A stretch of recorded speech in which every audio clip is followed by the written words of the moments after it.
And we're in. RJ, welcome to the studio. How are you doing today? Very good. Thank you for having me, Ryan. Thank you. I can't believe you caught me shaving. I was trying to shave. You look good with the 5 o'clock shadow. Thank you. But I had a very lazy weekend, so I wanted to make sure I was at least somewhat trimmed for you. So look, I know we've got you want to talk about your new book, obviously, Yes. and a little bit about your career and your work. But why don't we take it back to the very beginning? Yeah. I was born in a Quonset hut in Canarsie. Do you know Brooklyn at all? I know a little bit of Brooklyn, but what's a Quonset hut? Quonset hut. Oh, I thought you might know a Quonset hut. They were the early prefab houses that were where, if you know your Brooklyn geography or your Canarsie geography, it's where Seaview crosses Rockaway. There was a lot there that out towards the Canarsie Pier, where they put up Quonset huts for returning veterans from World War II. And my father got one of those. He married my mother, and I was actually born in a hospital and brought home to the Quonset hut. Mm-hmm. But people from Canarsie, my age, immediately remember, the Quonset huts. They remember it very well. So these were prefabricated homes. Yeah, if you look it up, they're. I'm a little surprised you don't know, because there are a lot of people around the world still use them. Because I know you were the ultimate world traveler. So. I mostly lived in a tent, though. But I do miss my tent. So these were prefabricated homes made for World War II veterans coming back, and your father was in the Air Force, you mentioned. The Army Air Corps at that time. Okay. There was no Air Force. Air Force came around in, I think the year I was born. I think the Air Force is 48. Okay. I've never asked. I never asked him this, but maybe I could ask him. I wonder if there was, Truman establishing in the United States Air Force was one of the reasons he went back in, because he had, he got out and he was working at a camera store, and he chose to go back in the Air Force, because that was that shaped my entire life, of course, that decision. Mm-hmm. We moved to Howard Beach when I was about 3, and my dad went off to Korea.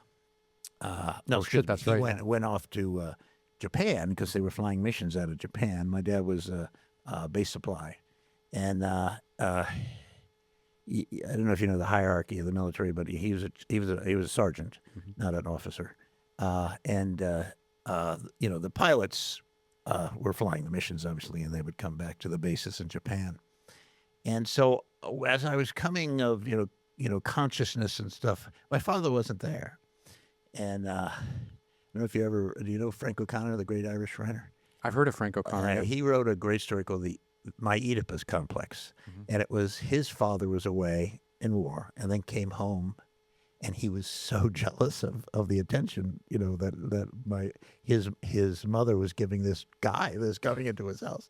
This random stranger. Yeah, and so it was an example of how that could go badly, that I don't know my father and he's going to come home. Mm-hmm. And now he did send us little recordings that we still have, that little 45s that he would make in a booth in Japan and send to us. So we heard his voice and stuff. So I got an idea. He seemed like a good guy, So I'm sitting on the front porch waiting for him the day he's going to come home. I guess I was probably 4.5, 5, and this is one of my first memories. And I see this guy come to the corner. This was in Howard Beach, and he stops, he looks around, and he spots me sitting on the porch, and he says, "Dick." That was what they called me. Richard is my first name. Mm-hmm. He said, "Dick." And he runs over, he picks me up. And I've thought of that a million times, and I thought, what if he would have been a distracted bad mood? Because my father was very capable of being there. Mm-hmm. Who knows what effect it would have. But I was in heaven, like, this cool guy who just picked me up and hugged me and stuff is going to be my dad. So no Oedipus complex. That's right out of a Hollywood movie. Yeah, it was delightful. It was a delightful thing. That's crazy that your dad survived World War II and then went back into the military in 48. That's a real thing to do, right? Yeah. And he was, an Army Air Corps.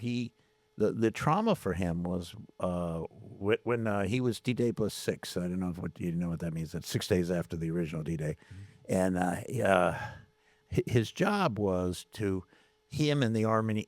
He as a part of the being a kind of a grunt in the Air Force to meet up with the engineering battalions, and they would get the airstrips that the Germans had abandoned but detonated before they left, ready for American planes to land on. And so he got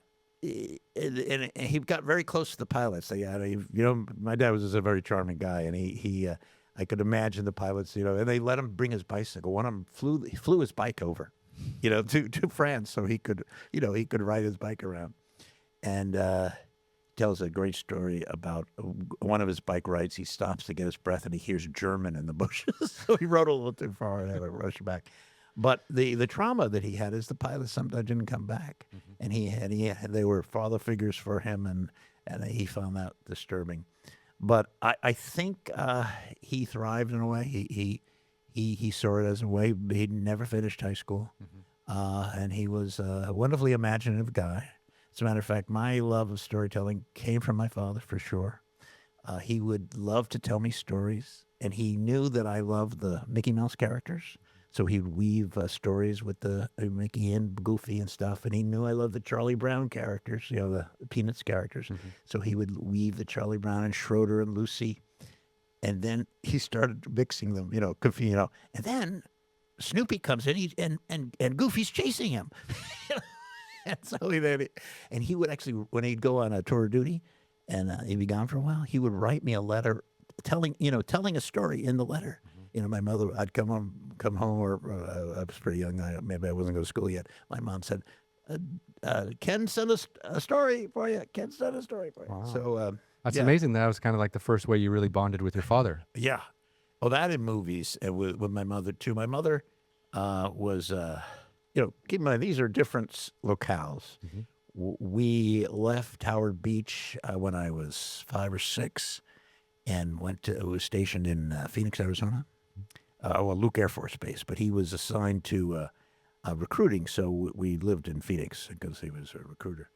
And that's wild that you just once you have a parent in the military, you just end up being like a global nomad, don't you? Yeah, you do. And I felt enormous compassion for people who, my peers who traveled around who didn't have happy homes. My parents were wonderful people, and so when we moved, they went with me. Now, it was scary. I'm not saying that the moves were not scary, but I'm not going to mention his last name. It might still be around, but one of my friends named Ronnie, his father was very abusive, and it was an ugly home. And so his whole life was his friends. Yeah. And then when he moved, it was a crushing experience for him. And but for me, it was always scary. We lived in Greenville, South Carolina, and Tacoma, Washington, and Phoenix, Arizona, and Heraklion, Crete, Greece, and Yorktown, Virginia. That's where I went to high school, by the way, Langley Air Force Base. And so, people think of that as a traumatic growing up, but I think in many ways it made me very adaptable.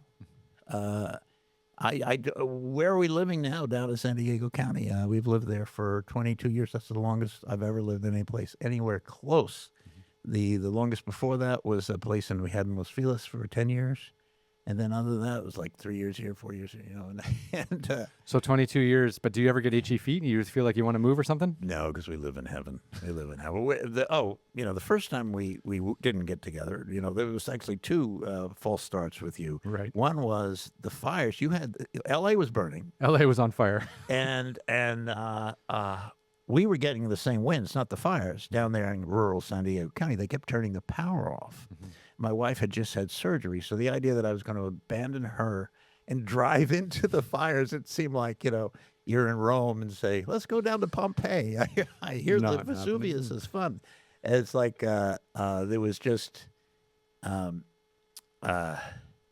wasn't going to happen, so I had to cancel on that. And then, of course, the second time was just a good old-fashioned disease. But the fires were really scary.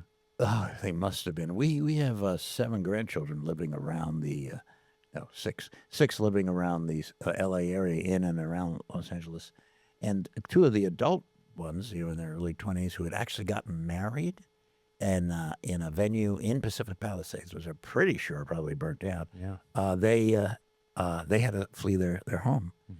So once again, I wasn't going to drive into that because I was thinking they were going to come down with us. Crossing them. We almost left and went south too, because there was one night where there was some arsons running around Runyon Canyon, and they were lighting shit on fire, and then that kind of exploded. And of course, the Santa Ana winds, they go east to west, so they're blowing kind of from inland out over the ocean. So when it lit up Runyon Canyon, they had an evacuation notice for the Hollywood Hills. And then of course, like, we're just south of Sunset here where we are, and if the Hollywood Hills go up, and then the winds kind of shift and they start coming south. And I've thought, the first thing I did is go to the Hollywood Hills. I mean, what kind of areas are like Pacific Palisades in that they're surrounded by fuel? Because when I lived in Los Feliz, of course, I thought of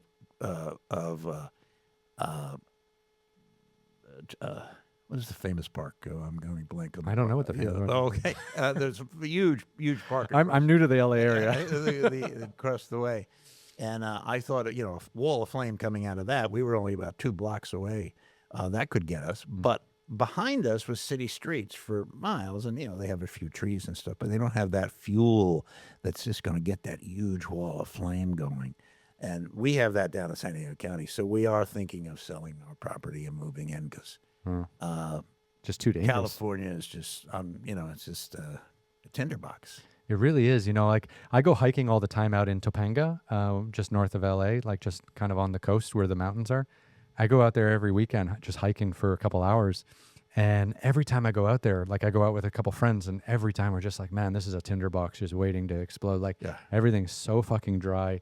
It rains like 7 days a year here, like all of them in January, basically, and a little bit of February. And then it's dry for 10 months again.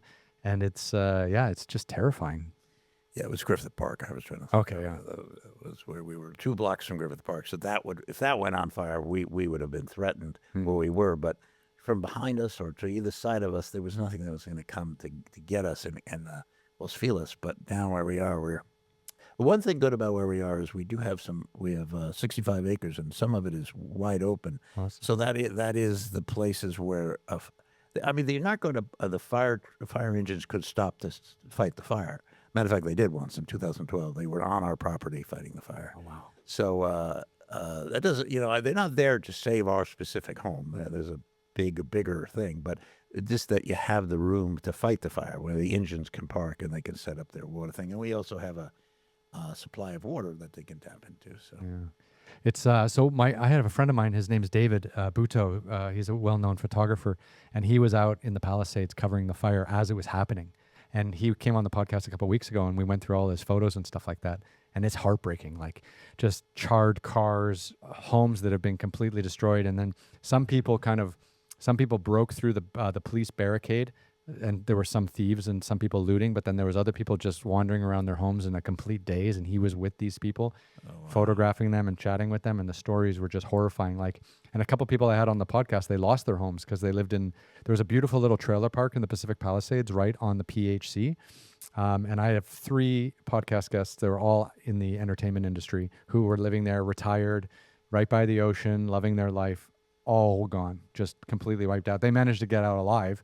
But the thing that, the scary thing is it happened in one day. Like, the fire started at 3 or 4 in the afternoon. I remember. And by 3 a.m., the Palisades was gone. Yeah. I have a firefighter friend, an ex-firefighter friend, who is convinced that she's a little bit of holds to an idea of what she learned about firefighting 20 years ago. Okay. And so she's convinced that couldn't have happened, that somebody must have followed the fire and set other fires to keep it going, that you couldn't annihilate a neighborhood like that. But I think that is, the California has evolved to that, because the drought we had, the 10-year drought we had ended, in 2020, something like that. And then we had some nice rainy years, but this 2024 was dry.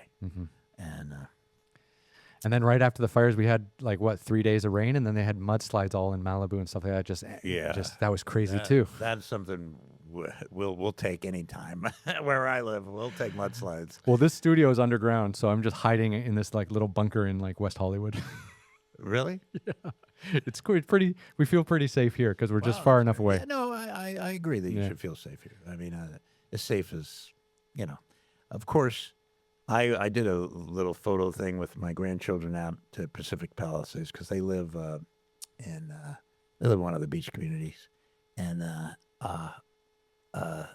they wanted me to take photos of them there. I just did it with I got a Leica, so I do the, and just fun stuff. And, if you would have told me then, this was a year ago, this is going to all be wiped out. That would be ridiculous. This is as secure a community as there is. A wealthy community. Yeah, very wealthy community. It's amazing how many conspiracy theories I've heard since the fires. And I've even had some firefighters on the podcast, some retired, some active, and it's been really strange. Like listening to people, you talk about arson, then you talk about someone wanted to redevelop the Palisades because there were too many single family homes, versus like places like this where you're in like a compound in a community of like townhouses, or high rises. Like some people have said like the redevelopment of Pacific Palisades is like they want it to look like Miami Beach, just like high rises everywhere, or like mid-level high rises or something. Holy like cow, that's villainy of epic proportions. Wow. And then there's other stories where you hear like that in California, when you buy a home, you lock in your property taxes at the price that you buy your home. But the thing is, like a lot of people in the Palisades, they were longtime homeowners. Some of them had their properties for 30 years, 40 years, and had been living in them and had crazy low property taxes. So the fire is giving a chance for those properties now to change hands and for the property taxes to increase.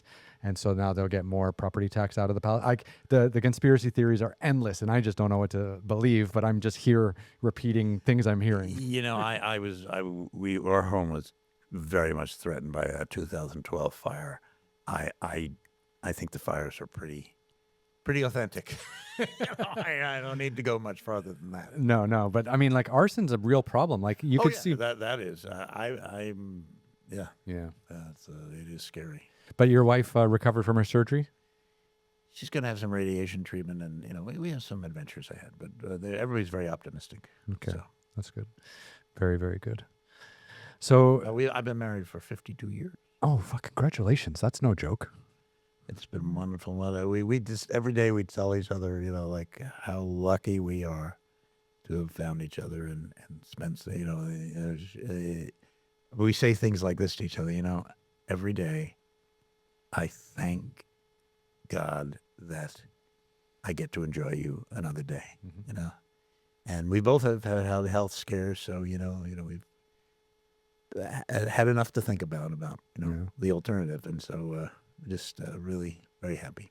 That's amazing. Well, if you met her, you'd say that's not amazing. She's so, it's amazing she stayed with you for 52 years. That's the amazing thing. But she is the most wonderful human being. Yeah, I mean, there has to be a most wonderful human being somewhere, right? I happen to find her. There you go. I just don't imagine anyone getting married today lasting 52 years. Like, I just feel like society has moved on from this idea. Yeah, I can see that. It's strange, isn't it? Like, yeah, it is. It is. Just flashing on who do I know? I know a couple of people in their 40s who have been together about 20 years. Okay. Let's hope they make it. Yeah. It's not easy out there. I don't know. I grew up in the 80s, and the 80s was like the me era. It's like, I don't know what happened, but all of a sudden, like, the 60s was peace and love. The 70s was kind of getting more serious. The 80s was all about selfishness and like living your dreams. And the 90s was maybe worse, but every single person I know that I went to school with, or like everyone's parents got divorced in like the 80s or 90s. Yeah. And then we're products of that. And then when things don't go well in our life, we get divorced too. And then it's just a cycle that continues. Yeah, that is one thing that I never considered divorce, Never. Never. I mean, I didn't consider murder suicide either. So, I mean, I wanted to say that there were other ways out, but no, I never considered divorce. There was just because I just knew I knew I was flawed enough person that I was gonna, this is the woman I should stay with. Beautiful. Yeah, that is. Good self-realization. Yeah, that's right. That's right. Know thyself. That is exactly what it was. So you're growing up all over the United States. You've got a father in the military who's gone and back and gone and back. He was in the Korean War fighting against the North Koreans, I guess, from Japan, you mentioned. You know, he's coming back and forth to the U.S., spending time with you. You know, of all the places you stayed in the U.S. during that time, what was your favorite spot? Well, I'd have to say Arizona. I love Arizona. So when I retired from show business, first thing I did was buy a ranch in Arizona, and that's where I got my horses and stuff. And then our son got ill, and so we moved to California to be close to him, and then we've been in California ever since. But if that's what the way we do. We don't. My wife and I don't agree on everything, and I would, if we sell this beautiful place we lived in, which we both love, incredible, only got 65 acres in San Diego County, we're going to make a pretty penny. If we just moved across the border to Arizona, we would buy incredible place for half of that and pocket the rest of it, and it's like we won. We're out of this life. But I understand. We have a great grandson who we're just in love with. His name is Henley. I mean, we're in love with all our grandchildren, of course, but Henley is just adorable, and so he lives in Temecula. You know where Temecula is? Yes, I do. So we're into San Diego County, just a little south of that. Okay. And so we love to go see him and all that stuff. He lived with us for 3 years. Oh, that's amazing. He was 3 to 6, and now he's 7 and to start a school. His birthday falls right a day after Christmas, or no, December 27th. So he started a school a little later than he would have if his birthday had been early in the year. And he is brilliant. He's a wonderful character. I could go on for him for quite a while. It's a game changer when you can be around family, isn't it? Yeah, it is. Yeah. I moved to China when I was 22 and kind of abandoned everything. That is so cool, though. I mean, I love that part of your story.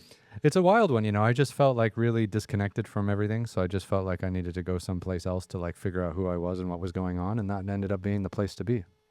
Yeah, it's a fascinating culture and history. I mean, I've never been there. I've been to Japan, love it. Yeah. And but I've never been to China.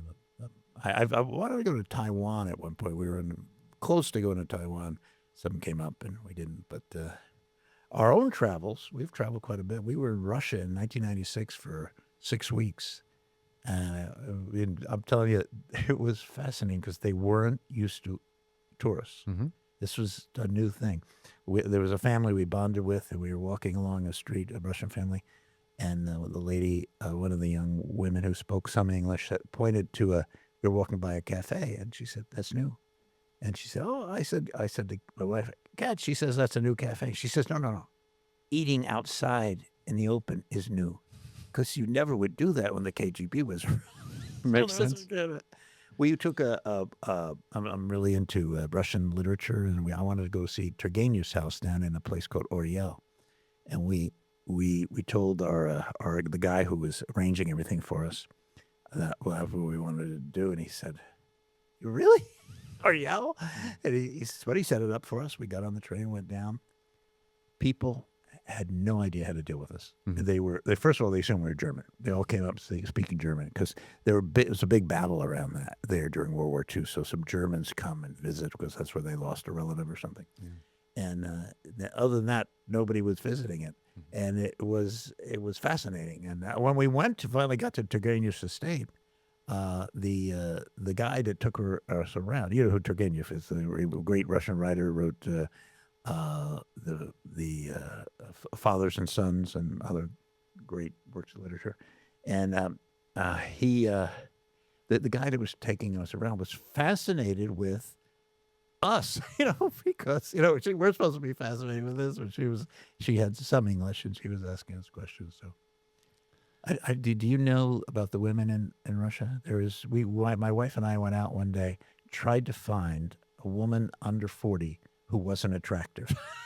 Yeah.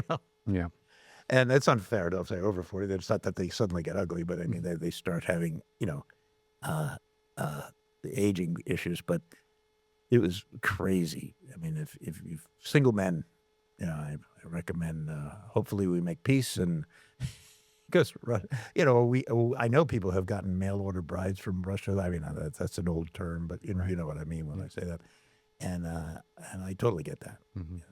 Well, we filmed in Russia a couple of years ago, and I loved it. Yeah, I mean, we spent some time in Moscow. We filmed in Red Square. We got a permit to film in Red Square, which was amazing. We had an apartment right across the river, looking into Red Square. It was kind of a crummy apartment, but the view was spectacular. And then we went down and climbed Mount Elbrus in the Caucasus, which is right on the border with Georgia. So, and that's the highest mountain in Europe. So that was magical. Yeah, it's like 18,000. What year was that? That was 2017, I think. Yeah. It was beautiful. Yeah, and we had a whole crew because in Russia, like most of the parts of the world where you go hiking and climbing high mountains, they have like donkeys and animals to help bring stuff up, but in Russia they don't.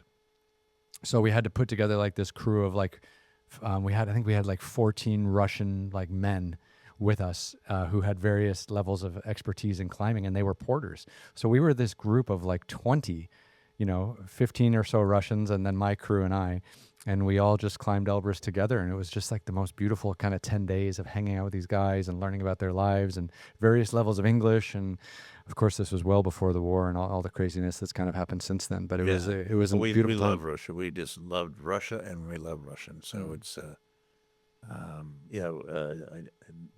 Ukraine is the So we got to get back to some peace. Yeah, I got to do that. So you went to high school in Virginia at Yorktown, Virginia. Came back from Greece and had a little bit of history snobbery because these people were so excited about this 200-year-old battlefield, and I'm thinking, my mother and I went to Athens at one point from Crete, and the person who owned the cafe is complaining about something. She says, "Come look at this." She's very upset, and we walked to the stairs to go down, and in the basement there's a statue of Athena that's probably 2,500 years old or something, and he's mad because the archaeologists have taken over his basement. Right. And so then I go to Virginia, where they're so excited about the colonial history, and so I was I was a dumb teenager, of course. I went back though to Williamsburg, took some of my grandchildren back, and I was unimpressed actually as an adult too. So I think it's a little overrated. American history is interesting, but it's compared to like world history, it's relatively young and relatively uninteresting. I mean, the most interesting thing about American history is the Civil War. I mean, the what was at stake and the incredible battles, the military development that happened during that. The Civil War is really the deepest part of American history. It's inexhaustible. I know because I've been studying it my entire life. So. I read something interesting actually just the other day that the use of a presidential pardon is pretty common these days. Yeah. But giving someone a preemptive pardon before they have been charged criminally, which was done which was done actually pretty heavily over the last few months in the Biden administration. There's one other president where that has happened, not president, but there was one other situation where that had happened, and it was Abraham Lincoln. He pardoned a lot of the Southern generals and Southern soldiers after the Civil War as a way of trying to reunify the country instead of just locking people up and putting a bunch of people in jail. So he actually, after winning the Civil War, he actually gave a huge amount, like thousands and thousands of people, pardons to try to like rebuild the country and reunify it. And that was like one of the last times that a preemptive pardon was used en masse. Wow. Yeah. Wow. Some history for everyone. But was that preemptive? They had already done the revolution. They already were traitors. Yeah, but I guess they hadn't been caught, or they hadn't. I see. Yeah. I see what you're saying. It's just sort of blanket thing. A blanket thing, yeah, to try to just reunify and kind of build some peace into whatever was going to happen next. Yeah, when I was in going to high school in Virginia, of course, that was we were on the Yorktown battlefield, which is from the Revolutionary War, but we lived on Big Bethel, that was one of the first battles, the Big Bethel battle, and they were battlefields everywhere, and so it was first place if you're into the Civil War. Completely surrounded by history. Yeah. So what did you study in? What did you study in high school? What did I study in high school? I was an odd high school guy. I took great pride. I'm not youngsters. Don't listen to me, right? Don't imitate me. I took great pride in not carrying books to class, and teachers would be very upset with me. Why don't you bring a book?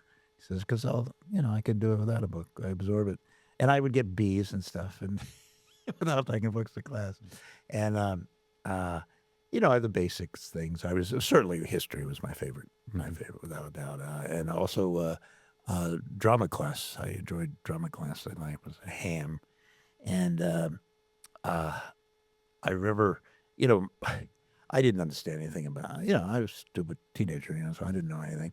So I didn't understand what it took to get into college. I had no understanding of that, and so I come into my, all the cute girls that I was in love with in high school were gonna go to William and Mary. So I come into my house one day and said, Dad, I think I know where I would like to go to college. And he said, where? He says, William and Mary. He said, son. That's an all-girls school.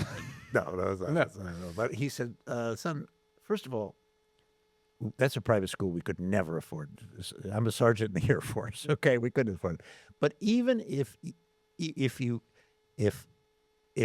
we did have money, you are so happy with being a B student. Do you think that's going to get you into William?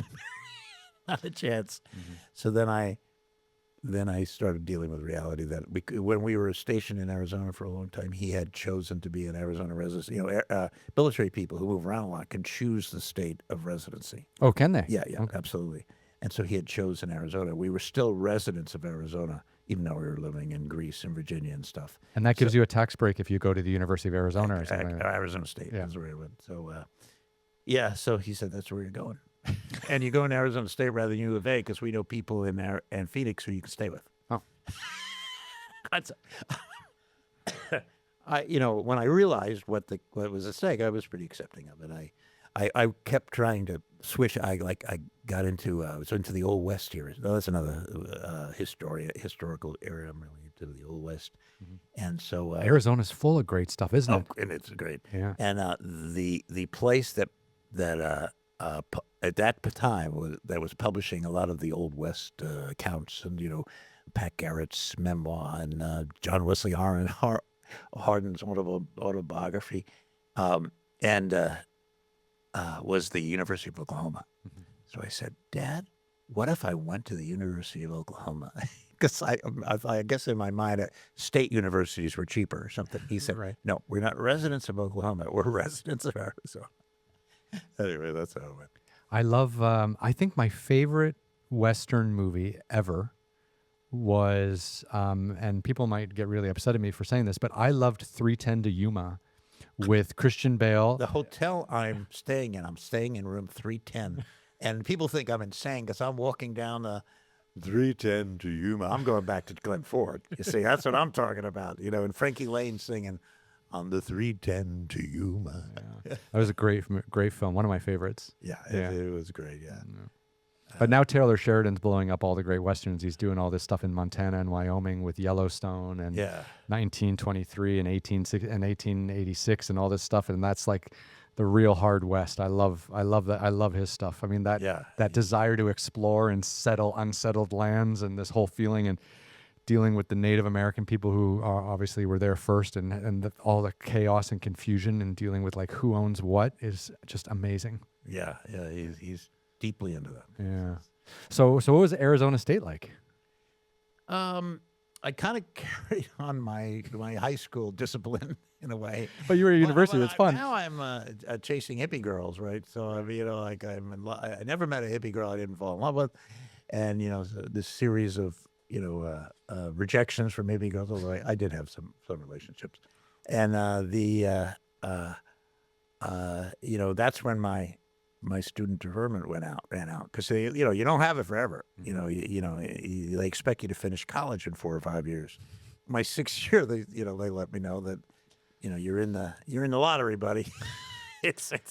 And so I knew I was going to get drafted, and so I enlisted in the United States Air Force, and because I wasn't afraid of being in the Air Force. So I had grown up in the Air Force. It wasn't a lot of my peers at college and that I met were so terrified of going in the military. Like it was an unbearable experience and horrifying experience. But I knew I could handle it. I watched my father go through, do it. So it seemed like a way to, a bridge in that point in my life. Yeah. And so I was living. Actually, my father was at the Homestead Air Force Base at that time in southern Florida, and I was living with them when I went to enlist. And What do you think of you following in his footsteps? at that point, he was okay. When I tried to do it in high school, I was trying to enlist when I was 17, because I heard about this helicopter pilot program that I would be immediately a warrant officer, and that would outrank my father. So that was the goal. Well, that was part of it, but also, and he said, "I'll tell you what, go to college for 1 year, and then if you want to join, fine. But just do me a favor, go for 1 year." Are you kidding? 1 year in college? I'm now gonna go, and that broke me of wanting to become a helicopter pilot. So what were you doing in college that kind of led you to extending your college career? Like, I mean, were you doing a lot of extracurriculars, or were you just not really involved in the? Into a lot of acid. Yeah. Did a lot of acid. And, Yeah. I was into hallucinogenics and stuff. I was Taking on the whole experience. taking on the whole experience. Yeah. I got it out of my system because I don't even do grass anymore. So I hardly ever drink. But I was pretty serious about it. I had kind of a reputation that I liked having the reputation. Like how that's what kids get so confused that it's all peer. Like who would be proud of someone who could take acid 3 days in a row or something? You know what I'm saying? But that was me. Dick Stewart, he'll do it. You gotta try. Some things, like if everyone else is kind of getting involved, it's kind of fun. I mean, and that was the time when everyone was doing it. Yeah. Hold on. I was not unique. No, of course not. My dad's probably around the same age as you. Actually, he was at Stanford University during Vietnam, and he was a Canadian, right? So he didn't have to worry about the draft, but everyone around him was being drafted, and there's a lot of Berkeley University famously in California, and all this kind of anti-Vietnam protesting was going on all around him, and he has just crazy stories of friends getting drafted and people dodging the draft and going on the run. Well, I haven't. Let me finish that story because I don't want people who know me hear me claiming I went into the Air Force, because I did not. I enlisted, and then I came home, and the guy said, "I'll give you a call," and my recruiter said, in a couple of weeks. So 1 week goes by, 2 weeks goes by, third week goes by, and my father comes home one day. "Did you get a call from the recruiter?" And I said, "No, I guess, and I'm thinking they're letting me have an election or something, Yeah. He says, "That's weird. We're fighting a war. They need people in the service. I don't know why they're doing." Another week goes by, and he says, "Call him." And I call the guy, and he says, "Oh, Stewart, I'm sorry. I should have called you. You're 4F. What's 4F? That's you're a Vietnam guy. I mentioned it the other day. It's the classification means you're not draftable because of some physical defect. Oh, that's I right. had scoliosis of the spine. And I'm now older, and I've never had back problems in my life. But let's go. And but psychologically, of course, the next day when I learned that, I didn't go to the, oh my God, I don't have to go. I can finish college. I ended up, by the way, finishing college at Florida International University, right there where my parents were living. And but that's not where I went the next day. I had a sore back the next day. Talk about psychological. And my father, who usually is so patient and supportive, said, no way, you're suddenly going to have a bad back. You're going to go see a doctor. He set me up with a military doctor, and he checked me out and says, "Yeah, I see a little curvature there. Maybe you had a low-grade polio or something when you're younger." So he said, and this is the doctor dog. He says, "I don't know why they wouldn't let you go in. And, you're in the Air Force. What do you think?" And I had gotten that was another thing that you guys talked about, and I could have answered the question. Is like he was being sent to Vietnam, but there were two people in his group one was going to Italy. The Vietnam guy you interviewed, Brian DeLay, yeah, Brian DeLay. That when he got the assignment to go to Vietnam, there were two people in the group he was with that were going to plush assignments. One was Italy, and some was us. And children of politicians, probably. No. I'll tell you what it was, because that was well, my dad had no influence. But I scored so well on the test that I got a plush assignment. I got a journalism assignment in Germany. You got to write? Well, I didn't go. I ended up not doing it, but that's where I was going to go. Oh, wow. And so, there's understanding, though, after that first term, you go to Vietnam. And I'm sure that was true of that group, too. So, so anyway, it turned out I didn't go in the Air Force at all. And then went to Florida International and got a degree, a double degree in English and drama. Mm-hmm. And then So you stuck with the drama. yeah. And then went to Hollywood and became a screenwriter. Well, there's a few steps in there we need to unpack, don't we? So how did you get from Florida to Hollywood? That's the key. Yeah, got married. I met her at school, and she took me into going to Florida. I had to go into Hollywood. She had seen me act. Mm-hmm. I went to Hollywood as an actor. That's right. Oh, did you? Yeah, and she had seen me act. Said, "Well, you gotta give it a try." So we went out there, and What was that like? I mean, what was that like? Vietnam War is going on, or was it just after? And you're like, I want to be an actor, and I'm gonna fly or get in my car and drive the entire way from Florida to across the country to Los Angeles. And yeah, we drove in a Datsun 510, no air conditioning, nothing. This is a great story. When we got to Arizona, I knew Arizona. She knew Florida, because she was a Florida girl. And I had said all across the way, says, this is what we were doing in July. I said, you won't believe the heat in Phoenix. Well, we drove through 40 and got to Flagstaff. oh, that's beautiful. Yeah, I know. And she said, oh, Arizona's so hot, Says, wait till you get to the Valley of the Sun. Look at it. She's rolling her eyes. She's saying, I know heat. I grew up in Florida, so don't try to scare me with the heat. Humidity. Yeah. Well, she said, where are we going? Because we were goofing around in Flagstaff. And I said, we're going when it gets dark. Because you don't drive into Phoenix. Because the only rich people had air conditioning in those days. That people don't understand that air conditioning in your car just is a normal thing. That never happened in the 70s, Mm-hmm. So I said, we're going to drive in the night. She says, oh, come on. It's so bad you can't drive in the day. Just wait. So we're driving out. This is. I told this story so many times. Because it's hilarious. She's driving in. We're driving in, and she's asleep. Yeah, she's put the seat back to get some sleep. I'm driving, and suddenly she sits up and she says, "I think the car's on fire." I said, "Nope, we just entered the Valley of the Sun." That's it right there. She was terrified of the heat coming up from the concrete at night, at 10 o'clock at night. She says, California's not like this, is it? Mm-hmm. And I said, I have no idea. I don't think so. So a few days later, when we did drive over to California, we drove through the desert, the Mojave Desert.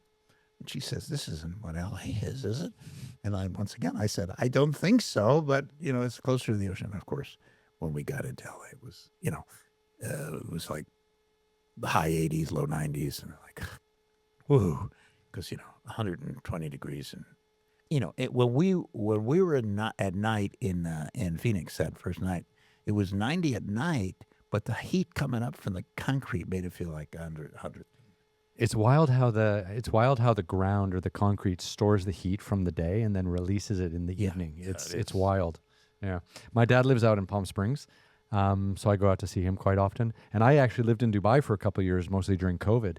And Dubai is unlivable during the summertime because you get this, like in Palm Springs, for example, in the summertime, you get heat, but it's dry. In the Middle East, you get a heat, but it's wet.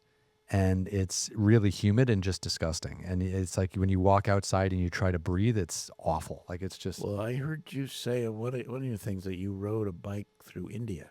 Oh, yeah. I made a TV show in India. Yeah, I rode a Royal Enfield. Is India in the summer unbearable because of the humidity and the heat combined? Depends where you are, but there's definitely pockets that are miserable in the summer. But we went and we wanted to do a Tough Rides India, which is what we did, my brother and I. And we started in Delhi, and we started in August. And what we did was we went north first and got the Himalayas out of the way in August, which was good and bad because we had monsoons and there was a lot of landslides and things like that. But that made it good for TV. And then by the time we kind of turned around and came back through Rajasthan and we came back south along the coast, it was kind of cooling off, kind of mid-September, end of September. And then by the time we got to the southern tip of India, it was much cooler, and we kind of played the temperature really, really quite well. So we never had those really nasty, hot days, because by the time it got really hot, we were already up in the mountains. Did you like India?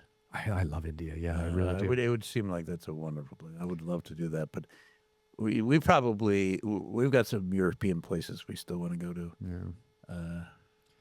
It's a magically spiritual place. Yeah. And you don't have to love it or hate it, but just absorb it. Like it's amazing that you can have Hindus, Muslims, Buddhists, Jainism, Christianity, all in one country, and they're not having religious wars every day. Like somehow people are just respectful and they kind of get along. And I know there's obviously massive differences between, there's a caste system there. There's different, there's a hierarchy for sure between people who are from different provinces, people who are from the city and things like that.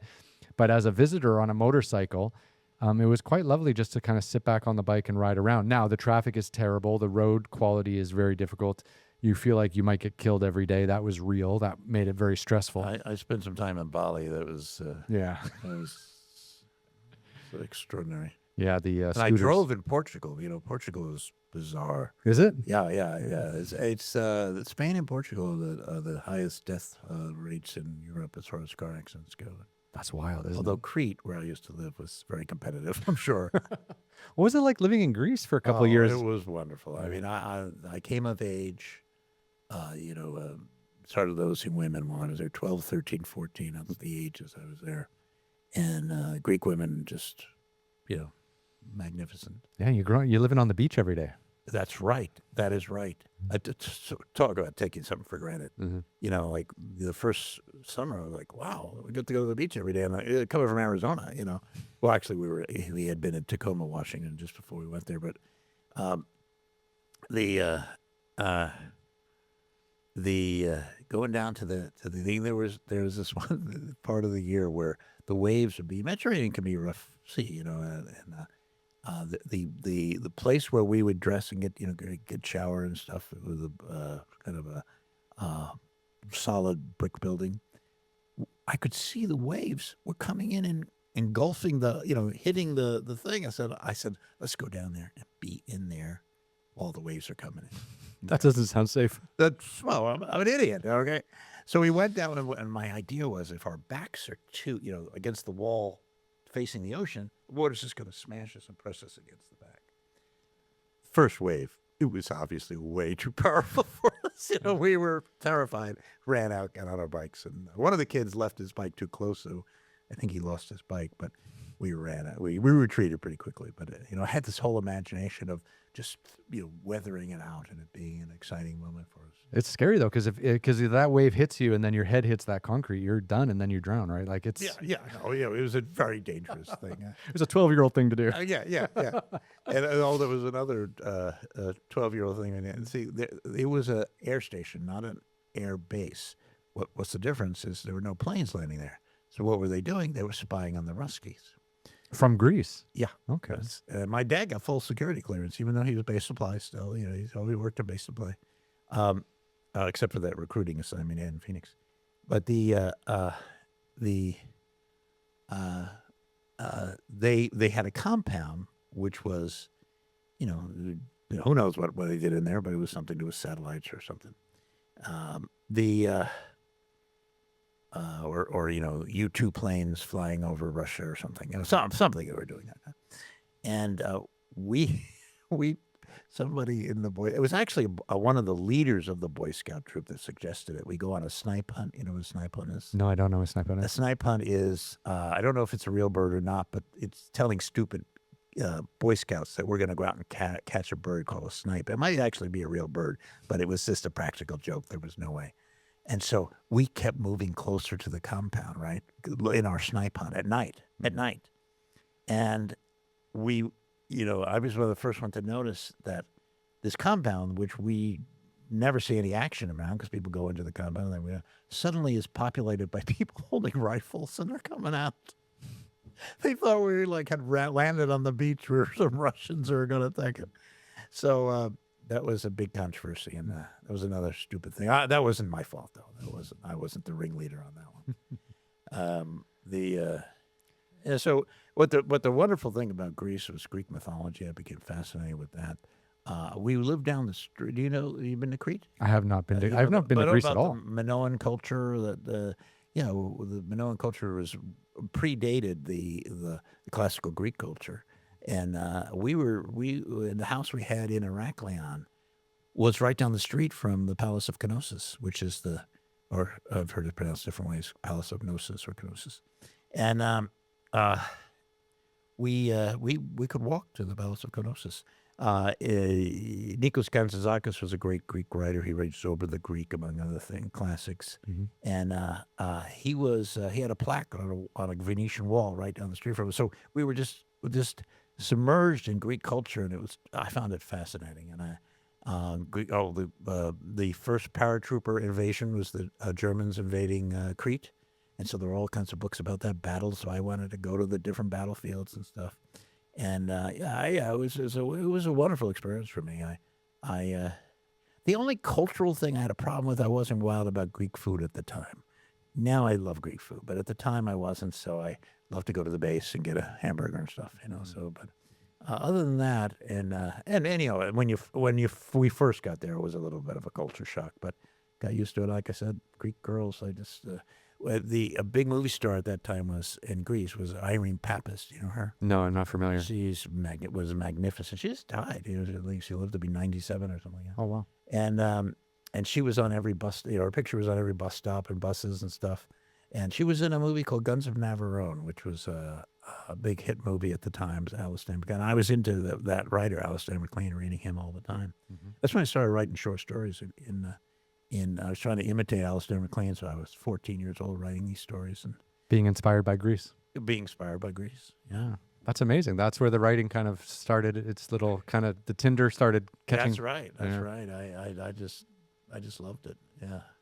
So, what was it like driving from Florida with your wife to Hollywood? And you got to remember, you hadn't really. Maybe you'd seen a few pictures. Maybe you'd seen it on TV a few times, but it's not like today where we're inundated with pictures and information and the internet, right? What was it like driving across the country to relocate to Hollywood, having no real idea of what to expect when you got there? It was very intimidating, but it was what I was going to do. I think going back to review who I was growing up, moving. We're moving. That's not a big deal. Mm-hmm. Happened to be moving across the country and have all this ambition to be an actor. I went when I was at Arizona State. I roomed with a guy named Richard Breen Jr.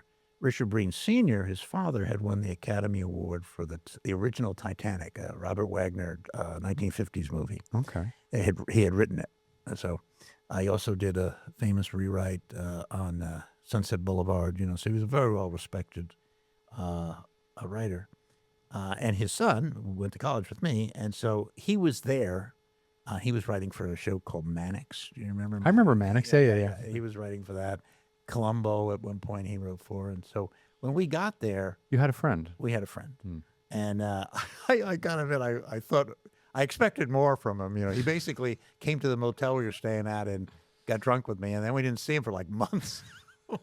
I was looking to stay in your guest house, actually. And so, but what was fun there? He at one point he moved into his mom.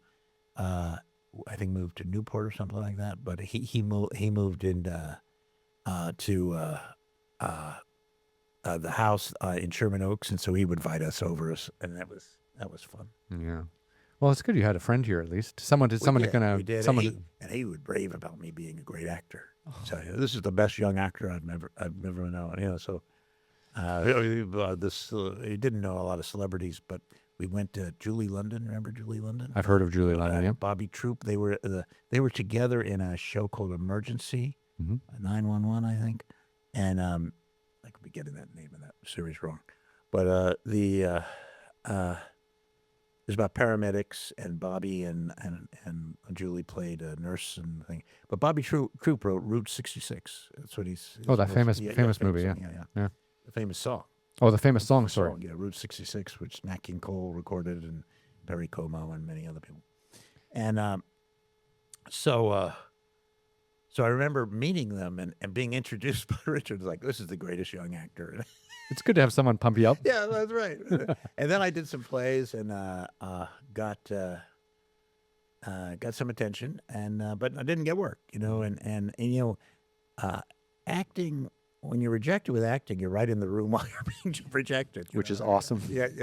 So, but with writing, I at the same time, so Richard was a writer, so I started writing, collaborating with Richard, the same guy whose father had written the Titanic.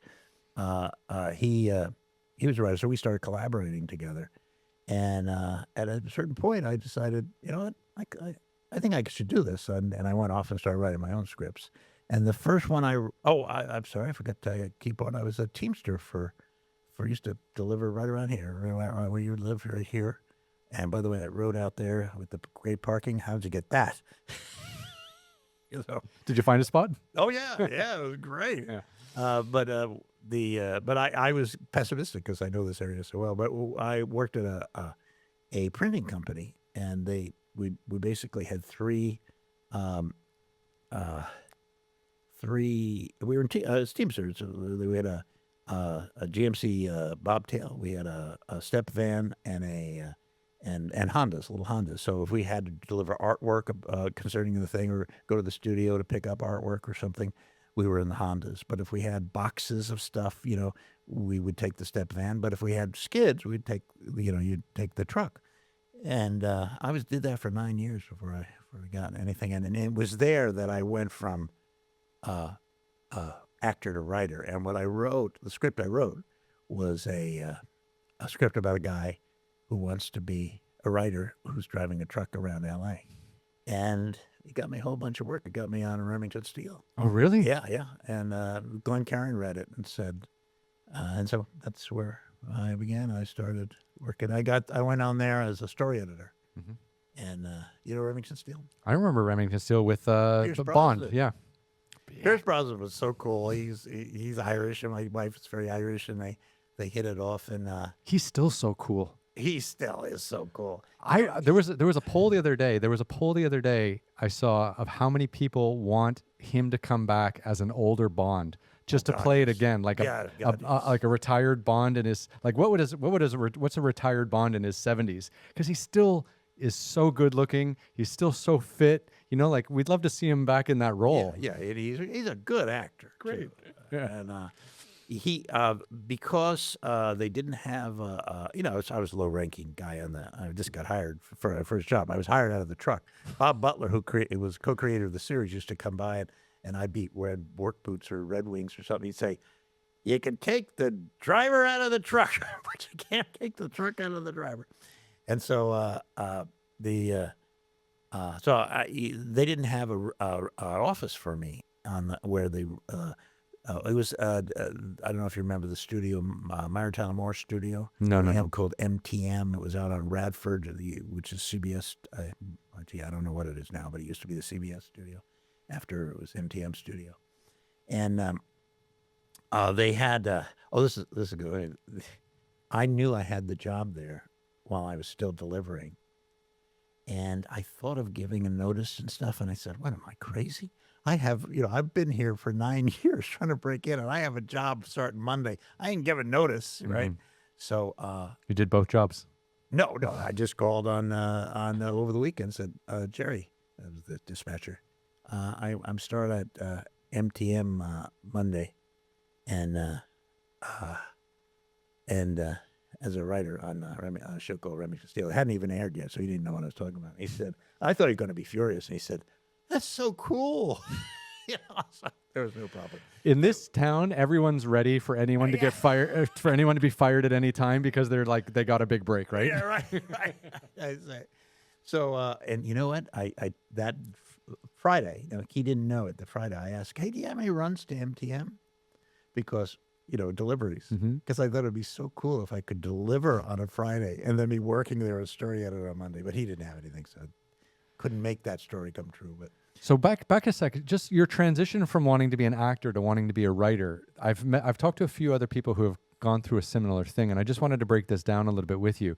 Was it just the lack of the work flow, or the lack of I the? was writing way before I was acting. You were, yeah, but to kind of change the focus of why you came out here, like what was that psychologically? Because I've talked to a lot of actors, and they're like, well, it was great, but the work was too, I was too in between everything. But writing, you just write every day, right? You kind of set your own schedule. When I finished my first script, that I had collaborated with Richard on some stuff, and then I went off and wrote my first script.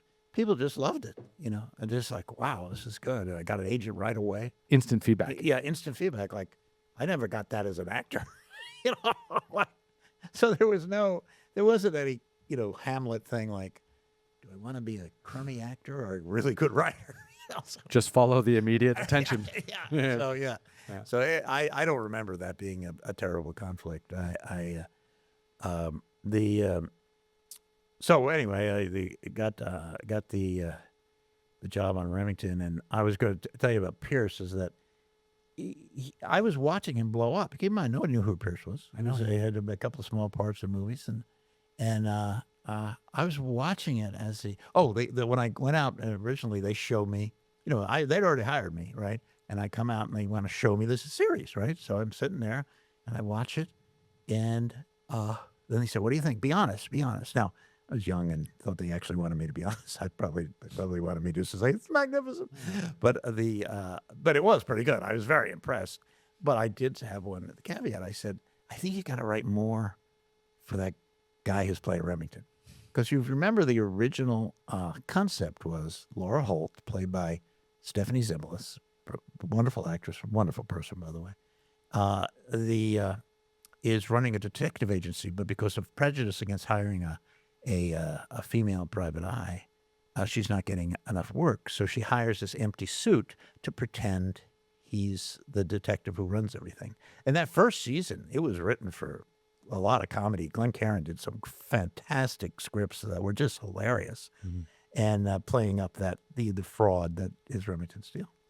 And but it's not like I was a genius to see that when it aired a few weeks later, or 2 or 3 weeks after I came on, the whole world just fell in love with Pierce, and it became by the second season the studio was saying, write more for Pierce, write more for Pierce, and. Because he had the star power. Yeah, and Stephanie would come into my room and say, "Hey," you come into my office and say, "I feel like the pack mule for the plot." I remember her saying that. She says, because basically what she was saying, the subtext was, "How come Pierce is getting all the good stuff?" Which was unfortunate because Stephanie is a wonderful actress and stuff. But I was telling you that they didn't have room for the cubby writer to get an office, so they put me down where the actors were, like dressing rooms and stuff, where the actors hung up. And Pierce loved that because he loved my wife. So when my wife would come, he loved to come down and talk up while and flirt with her and stuff. Harmless stuff. And I remember him being so relaxed all the time. He was so cool. And and I know not everybody is that way when they blow up. I've been around other people who, when they blow up, and then there can be some real tension. And but he was so charming and cool. And a few years later, it was after that period where I'm assuming, I know you're much younger, so you may not remember this. There was a point where Pierce was supposed to play Bond, but the NBC wouldn't let him out of his Remington Steele contract. Oh, I never read that. Oh, yeah. That was a difficult time. And I had gone on to work on other things, and I was at a movie theater, and I saw Pierce I was out at the refreshment line getting popcorn or something, and he was on with someone else, probably his wife. They were on the refreshment line together, and he looks over and sees me, and he recognized me. I could tell, but he couldn't remember from what, So he walks over and he says, "But you worked on Remington?" I remind him who he is. "Oh, yes, how's it going?" At that time, I was doing features. So he said, "So what are you working on?" I said, "Well, I'm doing a feature film called The End of Eternity." It never got made, but I was working on. And he said, "Features." And I said, "Yeah, I heard that you would love to be doing features right now." And he says, "Yeah, So I could see all this tension and anger in him. And I thought that's it gets to everybody because that easygoing guy I remember from the first season that he definitely felt betrayed by. Of course, it's a contractual situation. I never know who to believe, and Well, at that time, it seemed like NBC was just being bastards. but at that time, Bond wasn't huge, right? I was pretty big. Oh, is it? Why wasn't Is it the same as like it is now? Like Bond is, I think so. Yeah. because Bond, I feel like Bond is on steroids now. Like, Yeah, I know. Everything's bigger now. Everything's bigger now. But no, it was huge. It was, it started with Sean Connery in the '60s. It's a big deal. And who's your favorite Bond? Just randomly on a complete side tangent. I gotta say Pierce, but that is a personal thing. I like the last guy, Craig. Daniel Craig, I think. Yeah. I like him a lot. But I liked Pierce a lot. Mm-hmm. I couldn't wait to get to the Pierce Bonds. In those days, streaming and everything, had to go to theater, Yeah. and I'd be waiting in line to go see it. That's amazing that you saw Pierce Brosnan at the movie theater and he recognized you. Yeah, he recognized me, but couldn't place me. Yeah. Well, that's amazing. So you were on Remington for how many years? Just 2 years. 2 Mhm. years, Because well, that show went on for what, 7 or 8 years? I don't remember. Yeah. I don't know. Glenn Caron went on to do other things, and I followed him. Mm-hmm. Glenn Caron, who went on to do Moonlighting. With Nicolas Cage. Yeah, Bruce Willis. Sorry, Bruce Willis. Fuck you. And Wasn't Nicolas Cage in the movie Moonlighting, or was no? Nicolas Cage. Bruce Willis. In Moonstruck or something like that. Yeah, something with Moon. Yeah, right. Yeah. I'm one generation away from knowing all these answers. So in the famous millennials and stuff, what are you? I don't know. I was born in '78, so I grew up in the '80s. But I was too young to really watch Remington Steele and get it. But my parents would have it on, and I remember this. I remember the title. I remember Bruce Willis and Cher in Moonstruck. I guess I thought it was Nick Cage, right? Yeah, is that right? That's right. And then I grew up with like Dukes of Hazzard and Miami Vice and this kind of stuff. So that was kind of like my purview of, being 10 or whatever, 10 or 12 and 88, 90. That was kind of like how I grew up. And then of course got caught up in the NBC world of like Seinfeld, Friends, and that whole genre of television. Yeah. No, well, that's when Xena Warrior Princesses. I developed and produced that show. Which we will get into. Yeah. And that was the 90s. So yeah. So what was it like? Did you like working on features, or did you like having that steady rhythm of a television series? Yeah, I was in something called Feature Development Hell. I'm dead serious. It's an actual thing.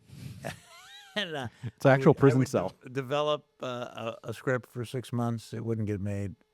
People would read it and like it, so I would set up my next job. I wasn't out of work from 1981 82 when I started on Remington to 2003 when I retired from show business. I was never out of work. That's a hell of a run. That is a hell of a run. Something I'm very proud of. Mm-hmm. Congratulations. And but part of that was feature development hell, where nothing's getting made.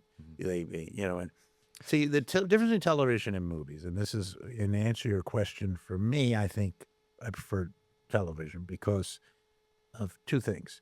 One, in television, they need the writer because of episode 2. You see, there's nothing to toss away the writer in a feature film. You get another writer, but they need you in television. So that's why writers become producers. I was executive producer of Xena Warrior Princess. Mm-hmm.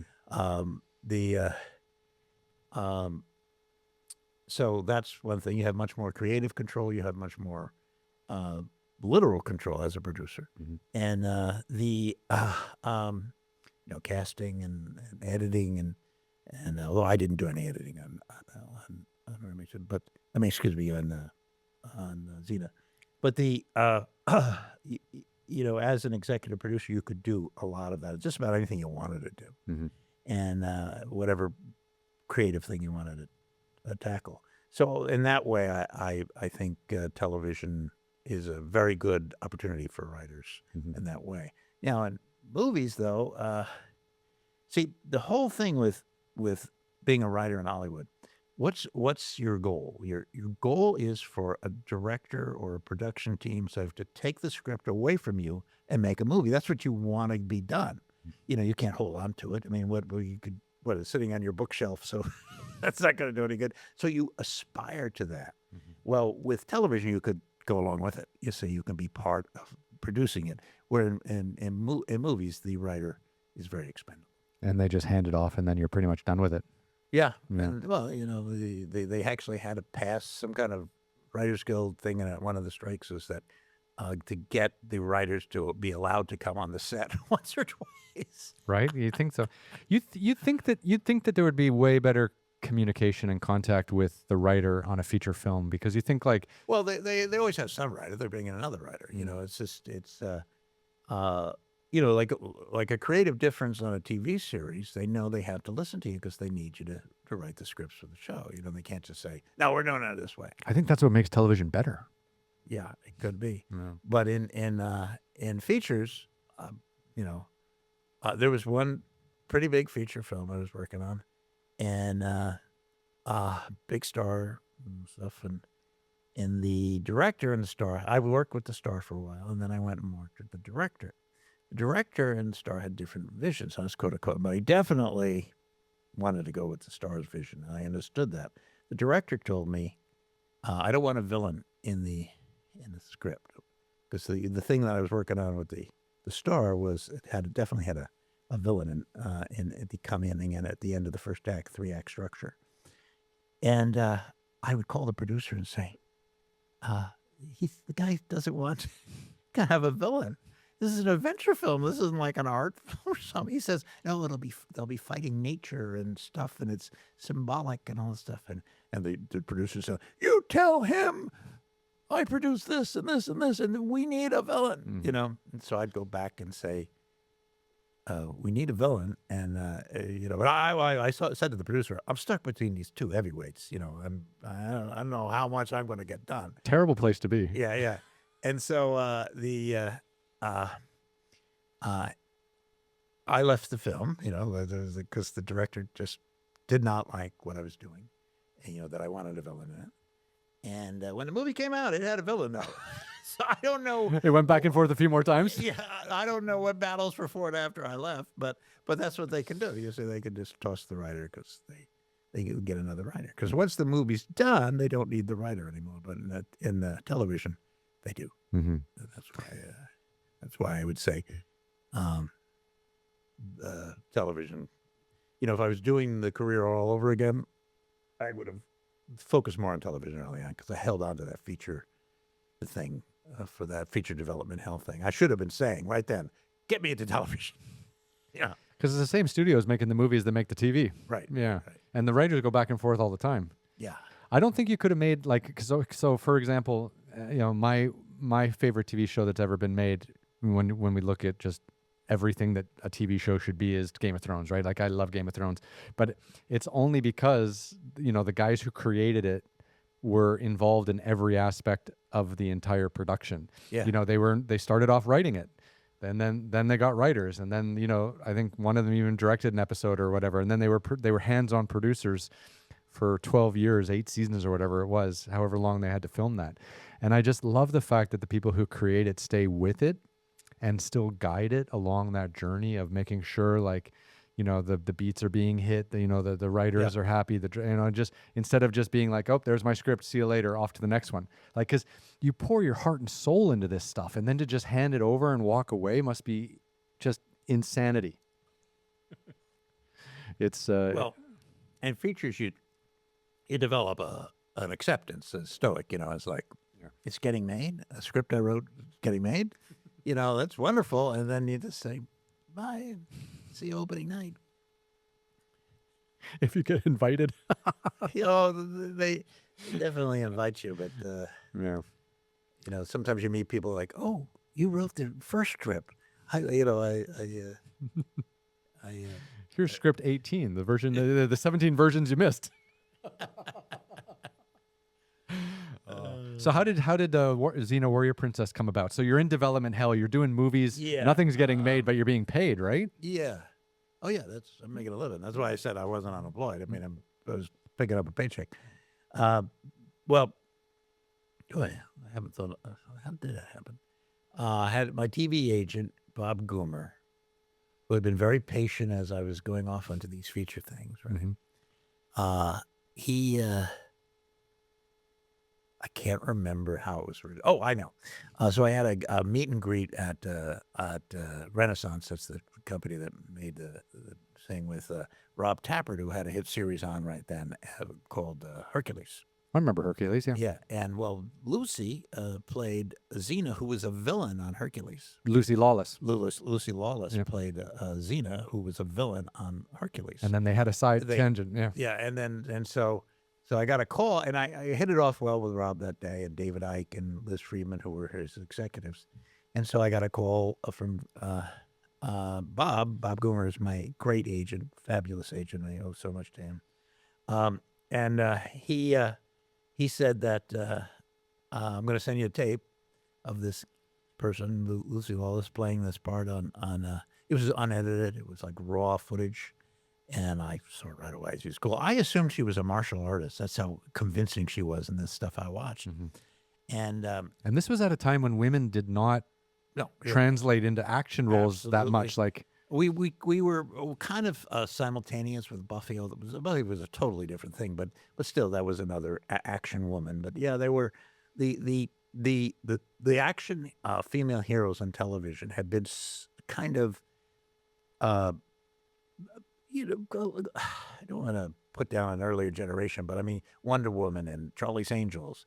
They were like, well, Charlie's Angels never took it seriously. You know, like when going through the 6 years of Xena, it was always let's see how many actresses will look convincing doing this, because guys grow up throwing fake punches and stuff, and not all the women do. So not all women are great at action. Not that all men are great at action either, but and so, but we really put a high emphasis on that to have terrific, convincing action women, right? You go back and look at Charlie's Angels. They didn't even spend much time teaching them how to hold a gun. It's all so make-believe-ish. You know what was the best show of that time as far as women? It was the $6 Million Woman, which was a spinoff of the $6 Million Man. This is with Lindsay Wagner, I think her name was. She was terrific. I never saw that. Oh, that was terrific. That was it should get more credit in the history of action women in TV. But no, we were definitely filling a hole there that really worked nicely. Because they had who's that actress they had that did all those she's Russian or Ukrainian. She was in Fifth Element. Mila Jovovich. She did all those. She did all those like zombie killer movies, right? Like she was like a bona fide action star. Yeah, she was. But before that, there was just Lucy, right? Yeah. It was. Well, the first La Femme Nikita did predate Xena. Oh, that's right. I remember that. That was a great film. But she was like a spy. Yeah. She was like a spy. Yeah. Or she was working in that world, in the espionage, CIA kind of world. Yeah. But I don't remember the movie that well. But it was who was it? It was Claire Danes. Who was no? Well, they did an American version with Bridget Fonda. That's right, Bridget Fonda. But the original European version, I don't remember who it was. Yeah. But she was great. Bridget Fonda, yeah, as an action star. It's been a while, right? Been a while, yeah. So you see this raw footage of Lucy Lawless on set with Hercules, and what are you thinking right away? You're thinking like, holy cow, this woman can she's the real deal. Great. She's great. Yeah. I said, yeah, let's do that. And my agent was a little surprised how enthusiastic I was. I said, yeah, I want to do that. Because he had other things he was trying to get me into, and then we started doing it. I wrote the pilot. It was an odd thing. Kind of, you write the pilot, and we'll decide at the end of the pilot. I felt this way too. We mutual, like, if it doesn't work well, if they don't like what I do with the material, then I don't want to work for them, and they wanted to let me go. So they didn't lock me into 22 on the air, which is that was what you always want to hear. 22 on the air, and nobody hears that anymore. So I turned in the script and was kind of driving around, going to This is pre-cell phone and stuff. And I called my wife from. I think I had a car phone. Remember car phones? Yeah, it was in the middle of the thing. You'd open it up and you'd pull out the Yeah. So I called my wife, and she said Rob Tapert called, and he said he's very pleased. I thought, hey, I know what I'm doing. And then I got a 22 on the air commitment, and became head writer of Xena Warrior Princess. So you wrote a pilot and then walked away and let them make a decision, and then based on that pilot, they greenlit you for 22 episodes. Absolutely. And that's just season 1. That's season 1. Did all 6 seasons. How many episodes in total? 135, something like that. 135. And it's still in syndication. I see it on Tubi. I see it Yeah, it's a very nice experience. It was good. It was a good thing. And when I was done with that, as I was ending, a script of mine, Eldorado, that had been a calling card script for many years, was set up once for a brief moment with Mel Gibson and Kevin Costner, but never got made. And then it was anyway, it finally got made as The Rundown with The Rock and Scott. Do you know The Rundown? It's anyway that so Scott Eastwood. Clint Eastwood's kid. No. It was, it's a shame I don't remember. His last name was Scott. Okay. He was a really good comedic actor. And it was, Duane Johnson. Mm-hmm. And it did very well for me. I made, because I controlled the script. Mm-hmm. For a while the studio thing, but after a certain amount of time, you can get the script back in turnaround. Right. Called turnaround. I controlled the script, so they had the Rock. They wanted to make a movie with him because he was the hot product at the time, and he said, "They had to pay me some serious coin to get it." And here it's a script that was around for 20 years, maybe 12 years, 15 years. I love hearing those stories. Yeah, and so that's when I was finishing Xena. This happened. So when I say, because Xena ended in 2001, I said before I wasn't out of work from 82 to 2003. That's because The Rundown got made right there. And so the money from Xena, the money from The Rundown, then also we sold our house for a crazy amount of money. It's like ridiculous. We bought it for $300,000. We sold it for $1 million. Absurd. So like everything coming up, I said, you know what? I'm gonna retire. Drove my agent insane because you're the hottest product he's got right now. Yeah, I don't know about that, but he's a pretty successful agent. But he definitely saw more work in my future, and I chose not to. I mean, look, some people I worked with at that time thought we were going to work more together, and I said no to them too. And there was mixed. I think I hurt some feelings in there because I know that I'm not close to some people that you would think I would be close to, but because I moved away from the business. It's crazy though, once you stop producing for certain people, how the relationships kind of change. Yeah, absolutely. We can say that nicely on the podcast, but it's funny because once you do one or two things that work, everyone just expects you to write until you die. Right. Yeah. It's like, what about my life? Yeah, I can't say that my agent stopped being my friend. But he was very frustrated. He would. I'm not going to say. So how did you go from? So you're in development hell. You're doing all this. You're doing writing rewrites for all these movies that aren't being made. Your agent says, "Hey, we got this Xena Warrior Princess opportunity." How did you take that pilot and then also get to be an executive producer? So how did you have this vision? That was the deal from the beginning. The deal was structured before I wrote the pilot. It just wasn't. We didn't. Neither side committed to it. We knew what the deal was going to be if they liked the pilot, and so I knew I was going to be. I didn't want to do it unless I'd be executive producer. And to be executive producer means like you get to control the entire world. Well, no. Rob Tapert owned the company, and he ended up marrying Lucy Lawless, so he definitely controlled a lot of the world. And he was very creative and had all kinds of cool ideas of direction of the show. So, and then we hired a guy named Steve Sears in the first season, who was a very good writer. So, no, I was not the king, but I was certainly, I was head writer. There's no doubt of that. And What were those writing rooms like? Which lot were you on? we were on Universal, but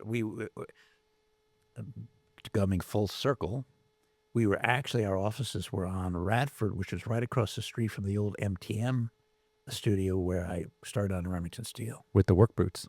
Yeah, with the work boots.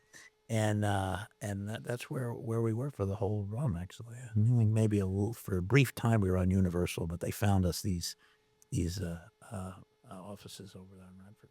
So, I mean, Mary Tyler Moore had her own studio. Like, where did that end up? Well, she was married to a big time producer named Grant Tinker, and I think it was his studio. And actually, I don't know. That might have been a sexist thing I said. The guy did it. And then they just renamed it after her. No. Because I knew she was a big deal, but I didn't know she had her own studio. Oh yeah. Yeah. I mean, I never met her or anything. So it's not like she'd come around and hung out with the writers for Remington Steele or something. You know, I did meet on that floor was the Hill Street Blue Guys. Oh, that was a good show. Yeah. Yeah, so that was right on the same floor with us. When I finally got an office up, I told you that I was down with the actors at one point. I finally got an office on the same floor as all the writers, and then go Botchko and those guys. I got to chat them up sometimes. So that was all learning. That was learning experience. I was the cubby guy. And Glenn Caron taught me so much. I owe a lot to Glenn Caron. Mm-hmm. So you get your 22 episode run for season 1 of Xena Warrior Princess. You're the executive producer. You're the head writer. So what's that like? How long does it take you to write 22 episodes? And at what stage are you writing and also filming at the same time? Because like for me, like, cause I make TV shows too, right? So, but where I do unscripted stuff. So I do all these adventures. I climb mountains, I walk across deserts, and I can really only physically do maybe 10 episodes a year before my body just gives up and I need to rest, right? And, right. You climb 10, 20, 25,000 foot peaks in 1 year and that's enough, right? So I'm wondering, like, how are you filming 22 episodes a year, getting them edited in the can and out? Like, what's the turnaround? Well, it varies. I mean, certainly as a freelancer, you have to use a Writer's Guild rule. You have to use a certain amount of freelancers. Mm-hmm. And I always worked hard in the story room. This was something I learned from Remington. I was talking about Michael Gleason, who was the executive producer of Remington, used to have a whiteboard up, and he'd split the whiteboard into 4 sections. They'd be the first act, second act, third act, fourth act. Commercial breaks. That was back in commercial television, and and I did that too, and I even did it with freelancers, because here's was my theory, is that even if they punt on the script and the script comes in and it's crap, at least the structure that I gave them, will be enough for me to rewrite the script in a reasonable amount of time. And that worked sometimes. Sometimes you just like toss it out and have to start from scratch. And, I used to keep a list with me all the time. This was, pre-Apple and all that stuff. So I would actually be a pad. I would make a list of the episodes constantly.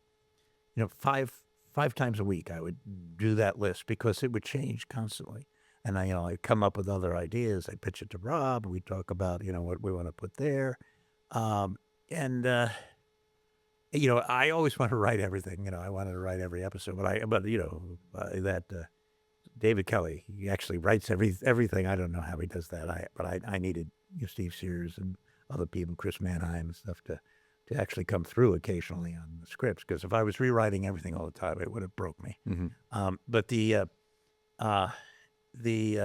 that thing of making the list was a good therapy for me, because I would look at the list. So I say, wait a minute, if we move this down here, we can have this script ready in time. Get on the phone to New Zealand, which is where they're filming it, and I'm saying, you know what? I think we need to move this one up to here, and this. You see what I'm saying? I did not know you filmed that in New Zealand. Oh yeah. That's amazing. And Lucy's from New Zealand. I didn't know that either. Yeah. So you were 12 hour. You were like 16 hours behind production. Yeah. And you going back and forth, sending scripts and the whole thing. Yeah. Oh yeah. And when we started, we actually had to pouch the scripts down there. And at one point, I think it might be the 3rd season, I finished the script and I said, get this to New Zealand, and then I'm nervously pacing around. It says, and a messenger had come and go, did you give him the script? And my person said, no. Oh, it's got to get in the pouch. She said, they already have it. How do they have it? She said, I emailed it down there. What's an email? No, I knew what an email was, but I didn't know you could send a script in an email. Yeah. And so that changed everything. That really did. It changed everything because then it goes, I see. So we don't have 2 days in advance. We could actually get the script down there, just a time for them to start prepping it. Mm-hmm. We don't have to have it 2 days before they start prepping it so that, so it can be pouched down. And, But for you as an executive producer, you're sitting here in LA, you're in the writer's room, you're writing this stuff all the time, you're coming up with all these ideas, you're talking to the boss of the production company, and you're making sure you guys are on track with that. But how much conversation did you have on a daily basis with the directors that are in New Zealand who are trying to take these scripts the first time they've seen them? You've been working. There was producers on this. The Rob was down there. Eric Renderman was down there. We always met with the writers met with the directors before they went down. Mm-hmm. And but there were people on the set who were, when I would go down there, and I would go down there on occasion, I got to be on the set. I realized that being on sets was very boring. It's not unless you have some new actors and directors. But the interesting thing about New Zealand is because the unions there are so strong that you have to get permission from the union if you're going to go into overtime, into golden time. And that was an interesting diplomacy. And sometimes they just say no. We just say no. So I'd go to the director, T.J. Scott, for instance, who's one of our great directors, and say, T.J., this is it. This is the last shot of the day. Mm-hmm. He'd say, what are you talking about? He said, they're not going to be here. But more times than not, you could talk them into, give us an hour more. And then you could go to T.J. and say, or whoever the director was, and say, you got an hour. I wonder if the unions are still that strong with all the stuff that's being shot down there with like the Lord of the Rings and Avatar. They were the Lord of the Rings took part of our crew at one point. That was a blow. Peter Jackson. Oh, yeah, every one of those movies was so good, wasn't it? Yeah, oh yeah. Terrific. I'm sorry you stole your crew though. They had more money.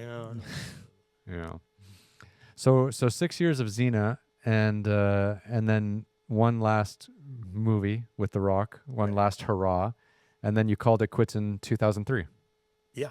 Well, actually, in 2001, I already knew the movie was getting made in 2001. But the reason I say that I continued to work through 2003 is because I kept receiving big checks in 2002 and 2003 from the Rock thing. So I bought this ranch in down here in San Diego County in 2003. And this is where we live and got into horses. I love horses so much. Mm-hmm.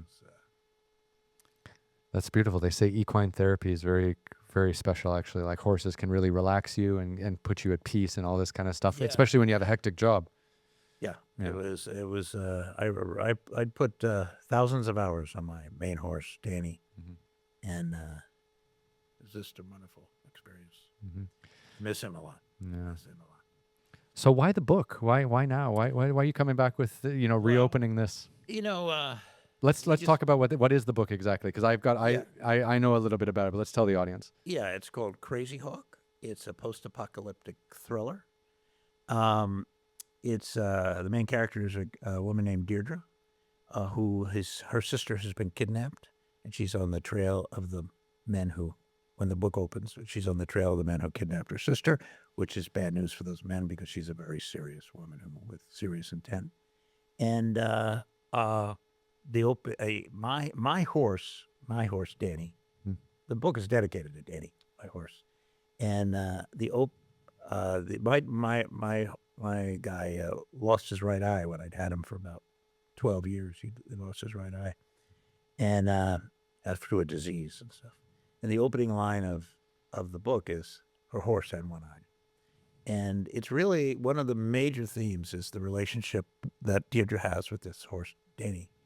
And she falls in love with a guy she meets on the trail named Jube, who helps her with this case. Actually, he falls in love with her first, and then they work together to try to get her sister back.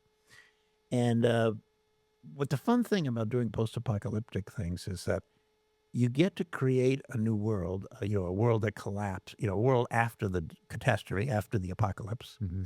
And they go into a lot of detail of what caused the apocalypse, although they're not sure because, it's not like they have reports to look at. Lots of rumor and A misinformation. lot of rumor and misinformation. Like they're not sure what the cloud was. We know that things really went south after the cloud disappeared, but I'm not sure what it was.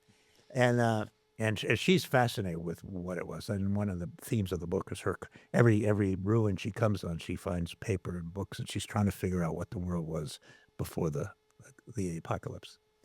And so, but you get to create that world, but when you're the post-apocalyptic world, but you also, as she begins to learn about what the world was, you get to comment on our world in many ways.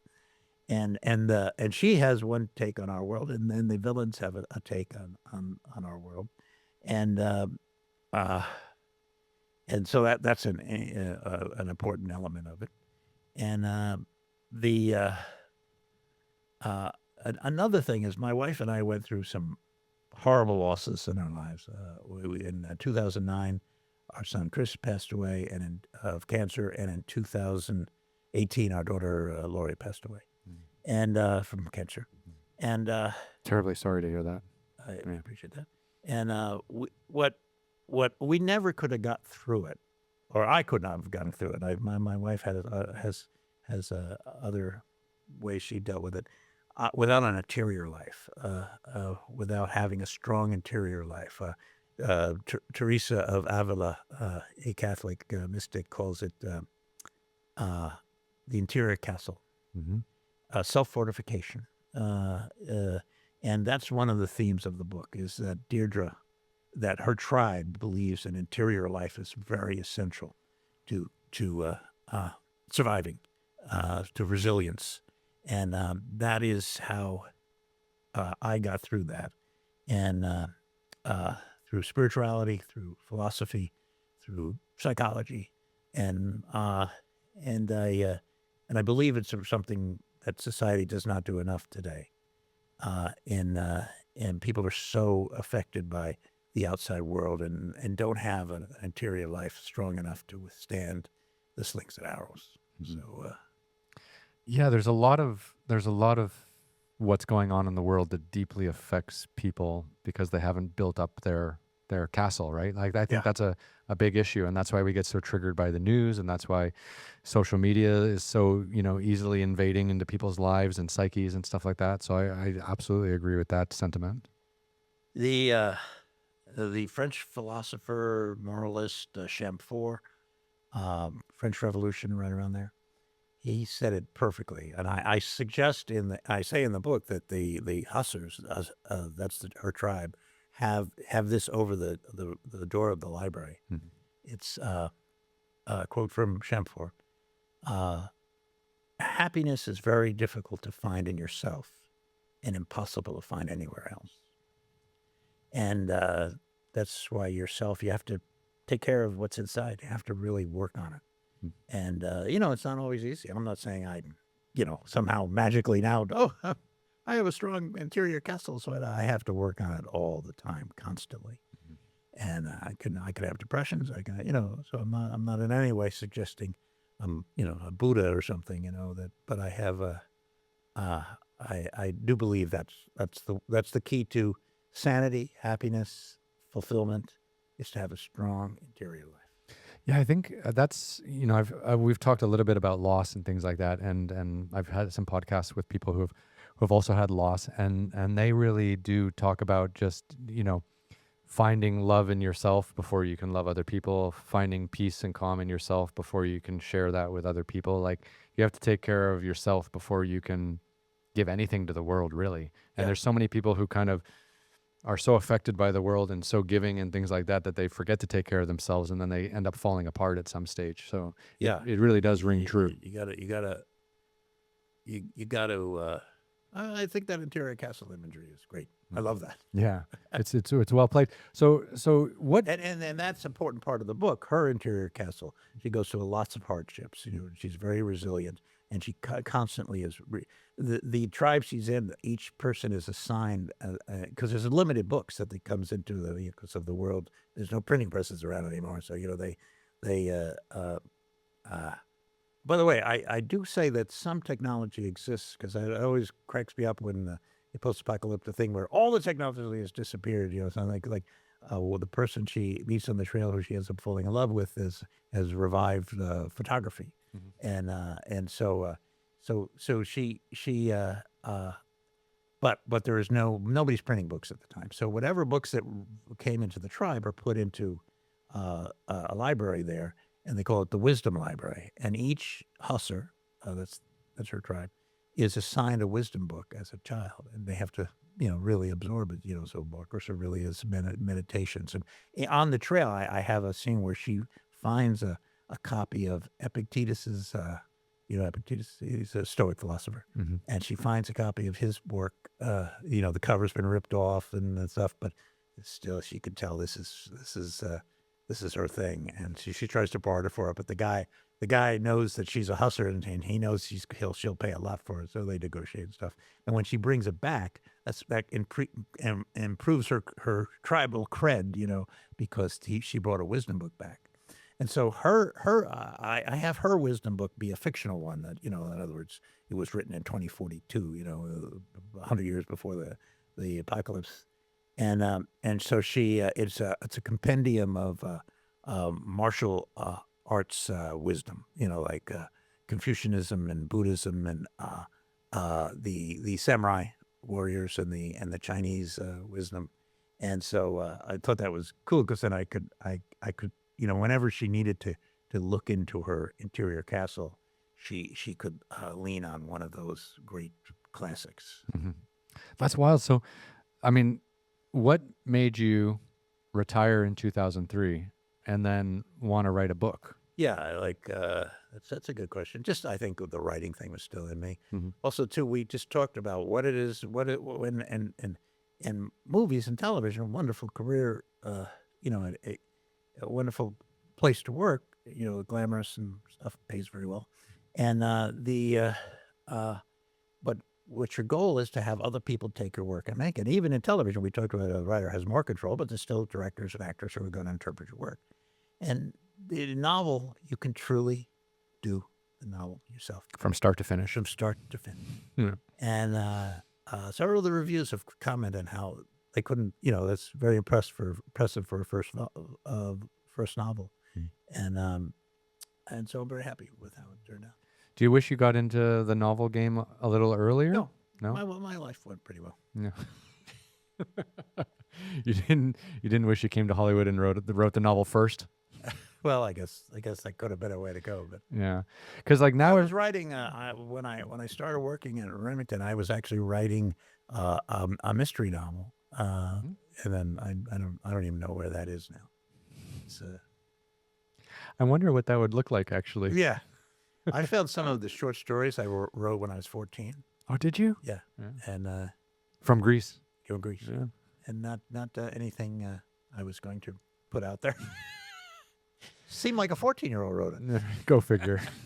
It's wild though, because those kind of moments are really nice, like to chart your development and to chart like where your mind was in those moments. Like I was just doing an audiobook for a book I wrote in 2010 about my motorcycle trip around China with my brother, and then I did another one in India and then Brazil and stuff like that.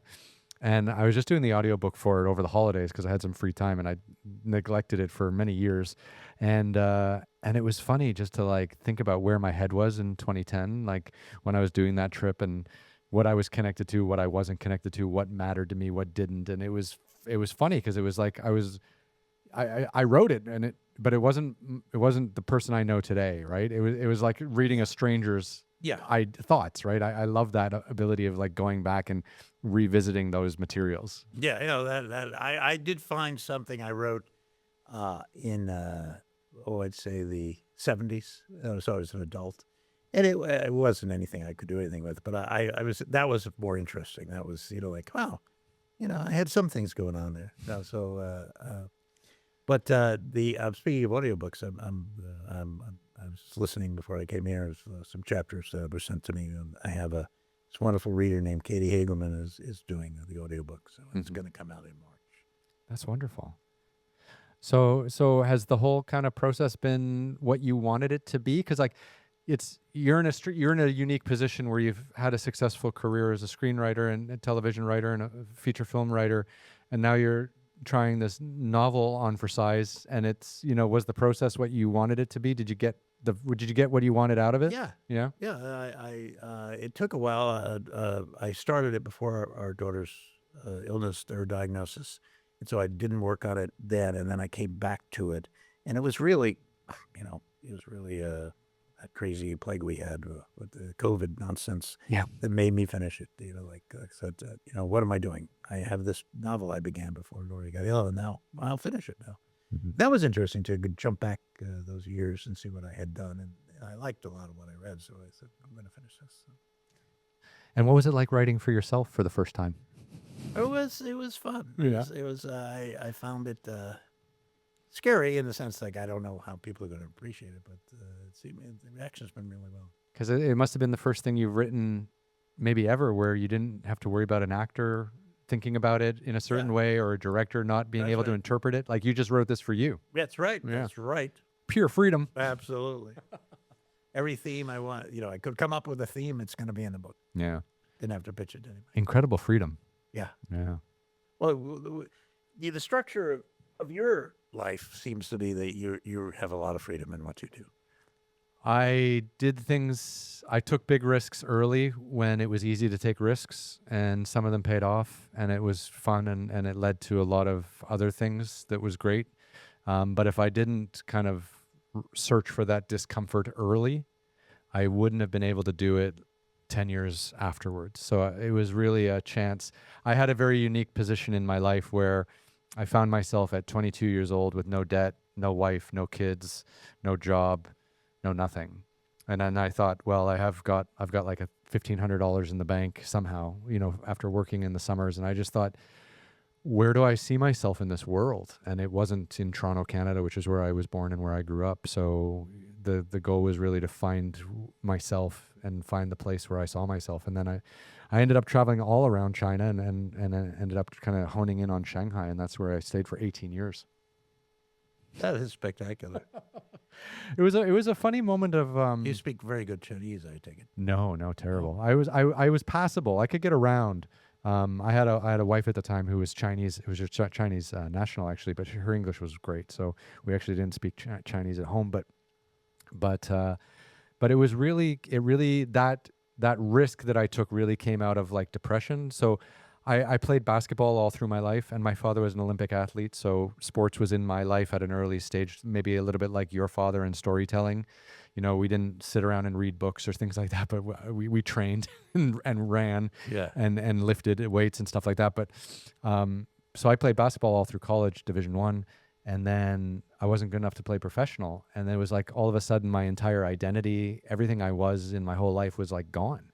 And then I was like, well, what do I do with that? And I just staying in Toronto, going to do a master's degree or getting a job and doing the same thing everyone else was doing just seemed totally wrong. And I just needed to get out of my own head and find a whole new place to like figure out what I was going to be after, like what this new stage of my life was going to be.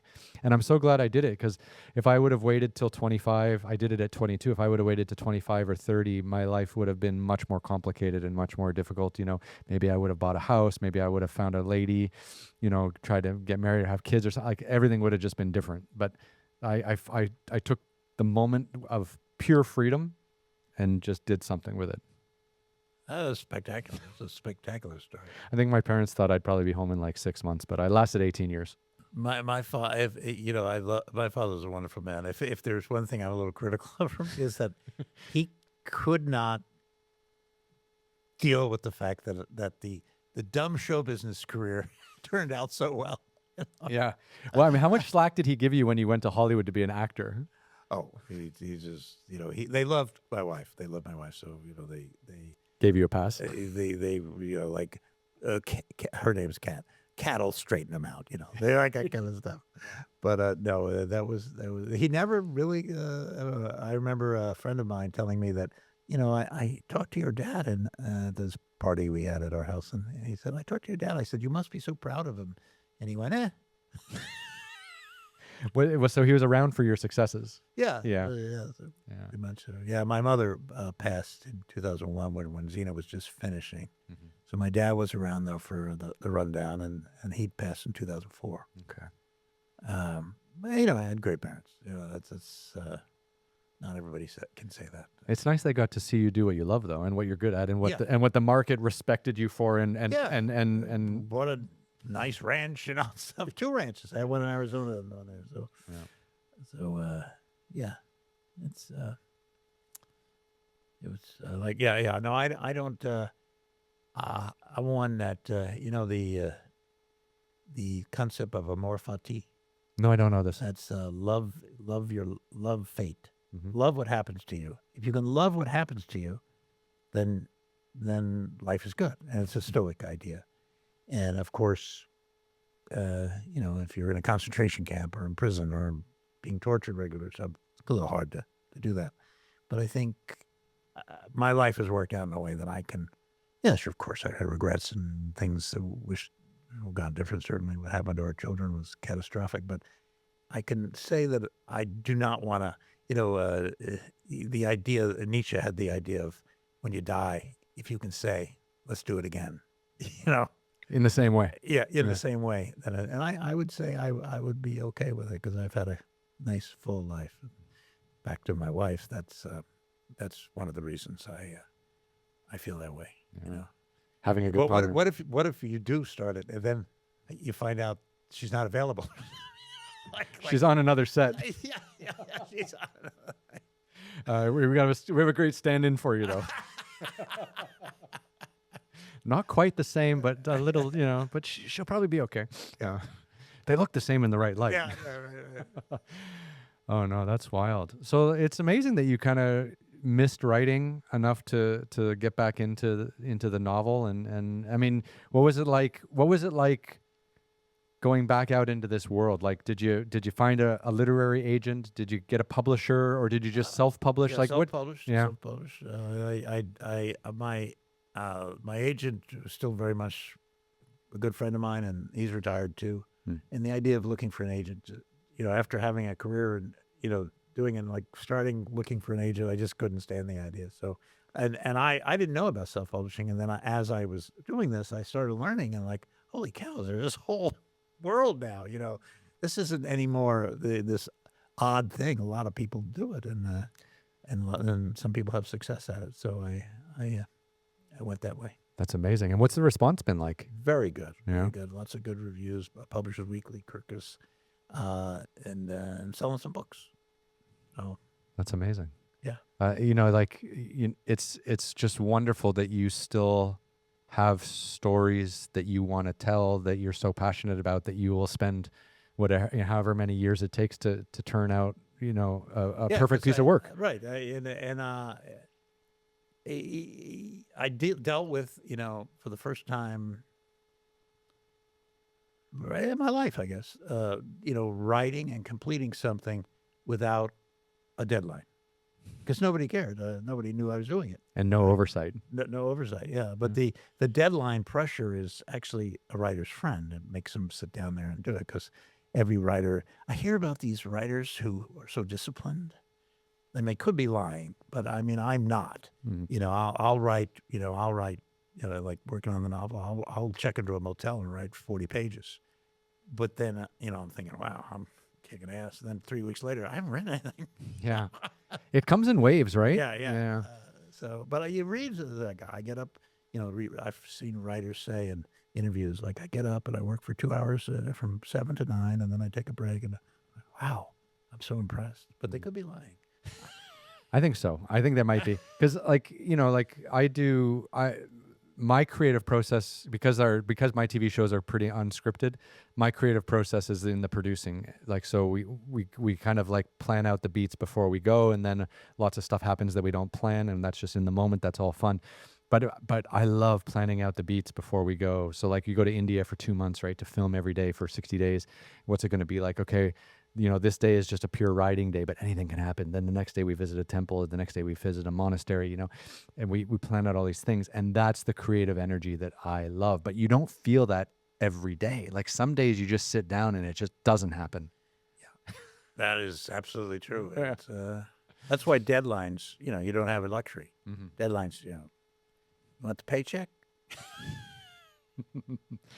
So, I mean, do you think you could have handled another series after Xena when you called it quits, or? I didn't know. You hear about some people say retirement was bad for me, and I loved retirement. I love suddenly because Lawrence Kasdan said that being a screenwriter is like having homework for the rest of your life, and I just bragged that I wasn't ever out of work. But one of the problems is I had homework for 23 years, so I just loved not having that. I just relished retirement and horses. I got so deeply into horses.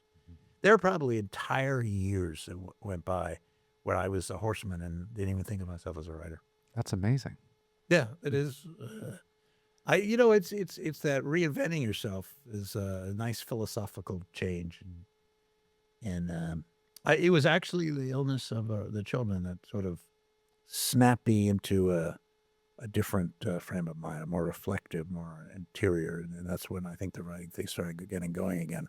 Because Chris died in 2009. That would be 8 years after Xeno ended, and that got me in a more reflective and interior, working on that interior castle, and that I think that could have triggered the writing thing and wanting to dramatize some of my feelings. I didn't want to write about kids dying. That's not what I was interested in doing. But I wanted to write about a lot of the feelings that were working in me. And clearly a woman with a horse. Yeah, a woman with a horse. And I mean, like, is this? Can we expect more from you? I mean, absolutely. I'm working on a sequel now. Amazing. Yeah. This is like a whole new thing. Yeah, and I like So I was. I say that I was an actor for a decade or so. An unskilled truck driver. Truck driver. I was a screenwriter, and then I was a horseman, and now I'm an novelist. It's cool to have a lot of different ideas. I think so, right? And I think like every time life throws you a curveball and you need to make an adjustment, it's all about the grace and the elegance with which you handle that curveball, right? And right. And to sit back over a 30-year or 40-year career and not have anything get twisted and turned or have anything kind of mess you up along the way, like I think that builds character, right? It's about how we rebound from all these difficult situations. Absolutely. Yeah. For sure. That building character is something people kind of, they make comedians love to joke about, building character, fuck you, but there's no doubt that life experience, the whole creative thing is, I think, a blend between, it's where imagination meets life experience. Mm-hmm. If you have no imagination, you're not going to be a creative person. So I mean, that's good saying. The world always needs accountants. But what? The world always needs accountants. Yeah. But you also have to have life experience. So the cliche when I started out was write what you know. Well, of course, and I told you my first screenplay was about a guy driving around being a delivery guy, so I was writing what I know. But I could just as well have written about a guy delivering to space stations. I could have done that research. So it's your imagination melded with your real experience. So I'm totally encourage people to get life experience. It's not that you're always going to write stuff about your life. It's that when you're looking at the blank page, boy, does it help to have that rich life experience. Well, that's true. I mean, so I grew up on Hemingway, and I do still love Hemingway, and I still read his books from time to time. And I love the fact that he just seemed like this guy who fucking lived to the 10th degree every day. And whether he was hunting in the plains of Africa with Kilimanjaro in the background, or whether he was fighting in the Spanish Revolution, or just drinking in Paris with, Gertrude Stein or all these other people, like whatever he did was at the 10th, like the top of the top. And whether, he killed himself, but man, he fucking lived. Yeah, he did. What's your favorite Hemingway book? I really love For Whom the Bell Tolls. Yeah. So that'll be my favorite. Yeah. I mean, Old Man and the Sea, obviously he won the prize for literature, but I really Well, like- he won it for his whole career. The Nobel Prize is not given for one book; it's given for a whole career. But they had so connected with Old Man and the Sea because that's right when he won it. You know, that was the book that was connected. no, For Whom the Bell Tolls was great though, and I just love like, you know, Pilar. bit of a womanizer, bit of an alcoholic, you know, bit extravagant, but those books actually got me really interested in traveling and seeing the world, to be honest. Oh yeah, sure. I Yeah. can totally get that. Yeah. So you're gonna write a sequel to this post-apocalyptic world. Yeah. Yeah, well, it's still pretty much a post-apocalyptic world, but you know the transition or the journey that Deirdre goes through through the volume 1 is picked up in the second volume because I just started it just like a week ago, and there's going to be something that alters it in a way and it goes in a different direction. So Okay. Fantastic. This is exciting. yeah, it is very exciting. Is there anything that we haven't talked about that you might want to bring up about the novel or about your career that we might have missed? I don't think so. Yeah. I mean, it's been great. I really enjoyed it. I mean, yeah, we've been chatting for 2 hours and it's been like nothing. Yeah. That seemed like yeah, I'm impressed. I love the room, to be honest. Like setting up a studio and having amazing guests like you come in, time stops. You just sit down and you have a face-to-face conversation with someone, no Zooms, no nothing, and you actually like have an actual connection with a real human being. Yeah, no, you're really good at it. I mean, I realize that while listening to your some of your podcasts, you're very good at it. Thank you. Because I've done a fair amount of these interviews, and not everybody's as good as you are. So. Thank you so much. I really appreciate that. Well, look, where can we find out about your book and about your career? Like you have a website or anything like that? I have a website, hovartus.com, HOVARTUS.com. That's my publishing company. And there it's all kinds of stuff about the book. You can see me riding Danny, you know, my beloved horse, Danny. And the